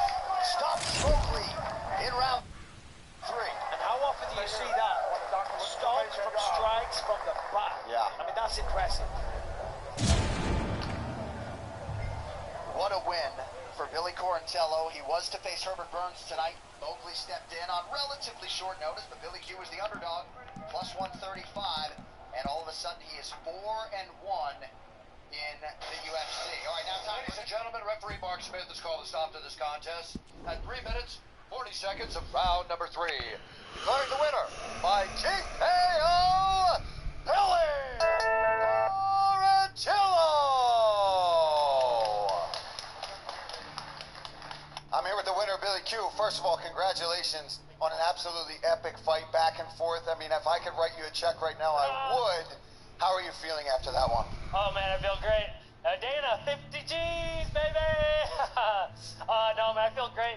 I hate asking for things, but, you know, you're not going to get it if you don't ask for it, so. Making the switch to Canva was easy. Making amazing presentations is even easier. It was a hell of a fight, man. Hats off to Mobley. He brought the best in me. You know, I was having nightmares about that straight left hand. He tagged me with it a few times, but I got that dog in me, and we made an ugly, dirty, grimy, bloody fight, and we got the dub. Yeah, I mean, ultimately, you came out early. It looked like you were trying to get to your honeymoon a little early. You came out, you rocked him. You didn't get the finish then, but ultimately, in the final moments of the round, from your back, you were able to get the finish. Were you surprised that you got the stoppage from that spot? Well, you know, in my head, I thought I was going to come out, tag him once, take his back, and choke him out, and it was going according to plan. But, man, he had such good back defense. Every time I tried to choke, I didn't want to give up the position, so I kept going for the choke. I heard Mark, you know, saying, you know, protect yourself, so I just started throwing those bombs, and I got the dub. Well, listen, you are must-watch TV in the featherweight division. This is your chance. Fantastic. Is there anybody out there that you want next? Well, first of all, I'm going to go on my honeymoon. Shout out to my beautiful wife, Brianna Corntello. I love you. I miss you. I can't wait to see you home. I got someone in mind. He just came off a huge win. Charles Rosa. I think that Boston versus Buffalo rivalry, you know, he's a longtime vet. I'm here fighting vets now. I'm 4-1 with 3 finishes. And, you know, I think one more fight in top 15. But I was just talking to Dana. I think we're going to get a big sold-out crowd next. This is my 5th fight at the Apex. That might be a record. So I can't wait to see all my fans. And Team Q's going to be getting crazy this next fight. You better believe that. Well, listen, you've deserved it. You've earned it. Billy Quarantello, ladies and gentlemen, go enjoy that honeymoon, young man.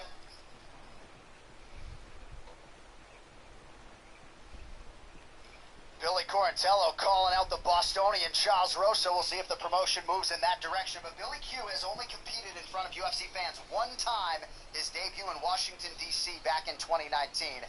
We'll see if he's afforded that opportunity in the not-too-distant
Who could it be behind that mask?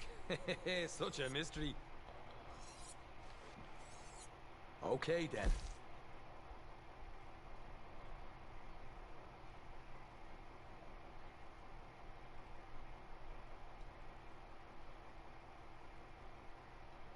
What's his name again? Martelly, Martello, my belly, who cares?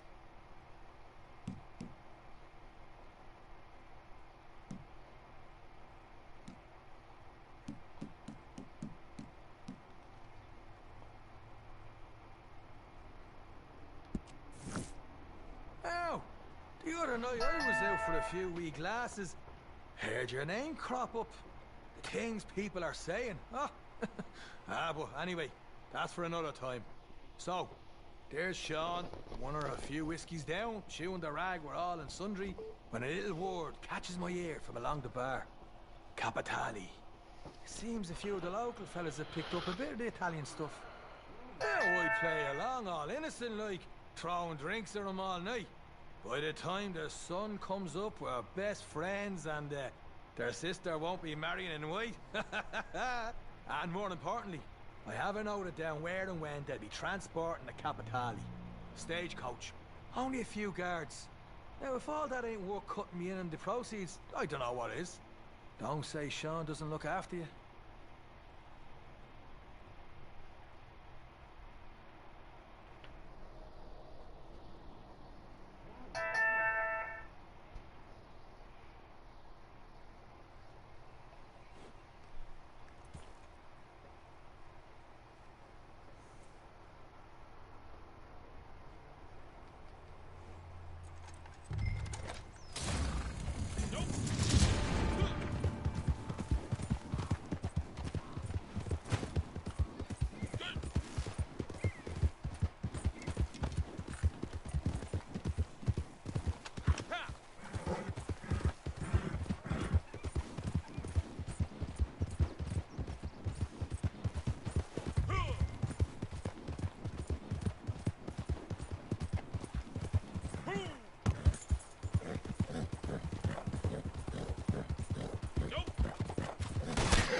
Can you help?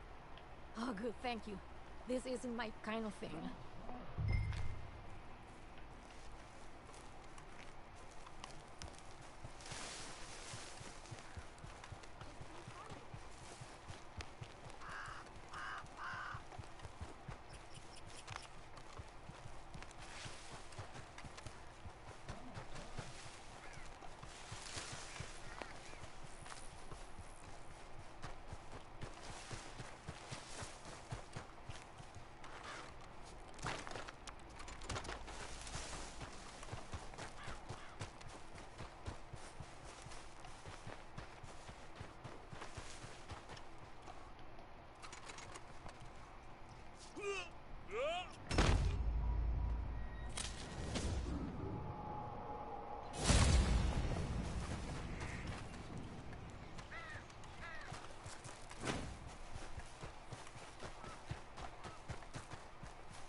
compliments for your handling of that situation before.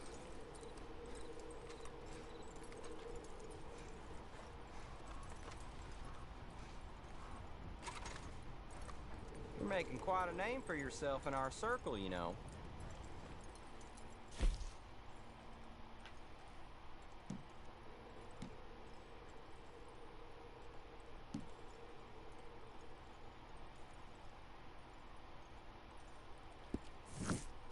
You looking to earn some ready money?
I'll make you suffer! Oh!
doing just fine out here. So how about you leave me be? You want your hide hung?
I don't need no new friends on the road.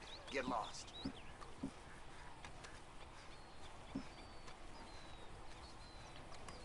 Just what the hell is wrong with you?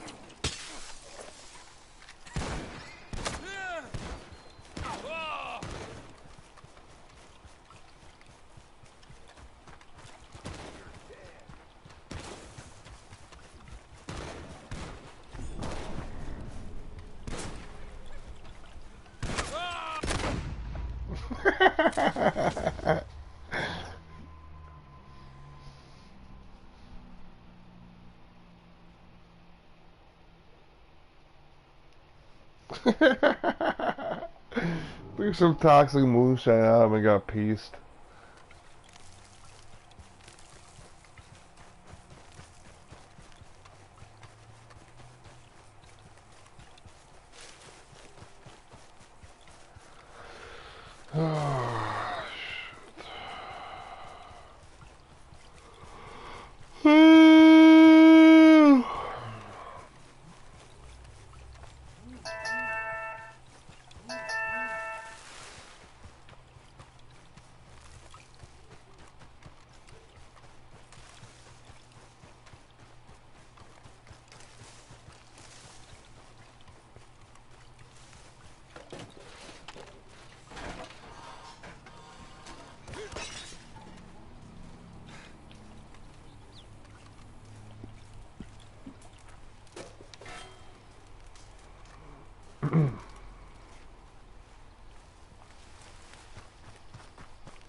door, and I promise you I'll...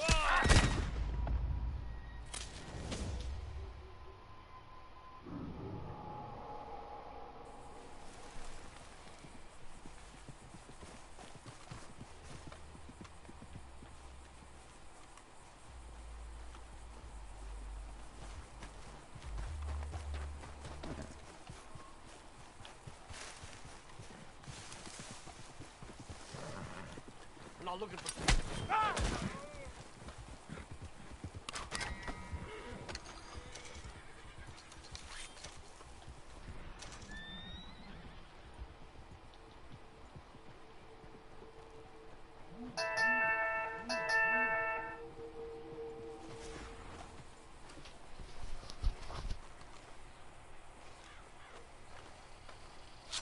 He's alive! Ah!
trigger.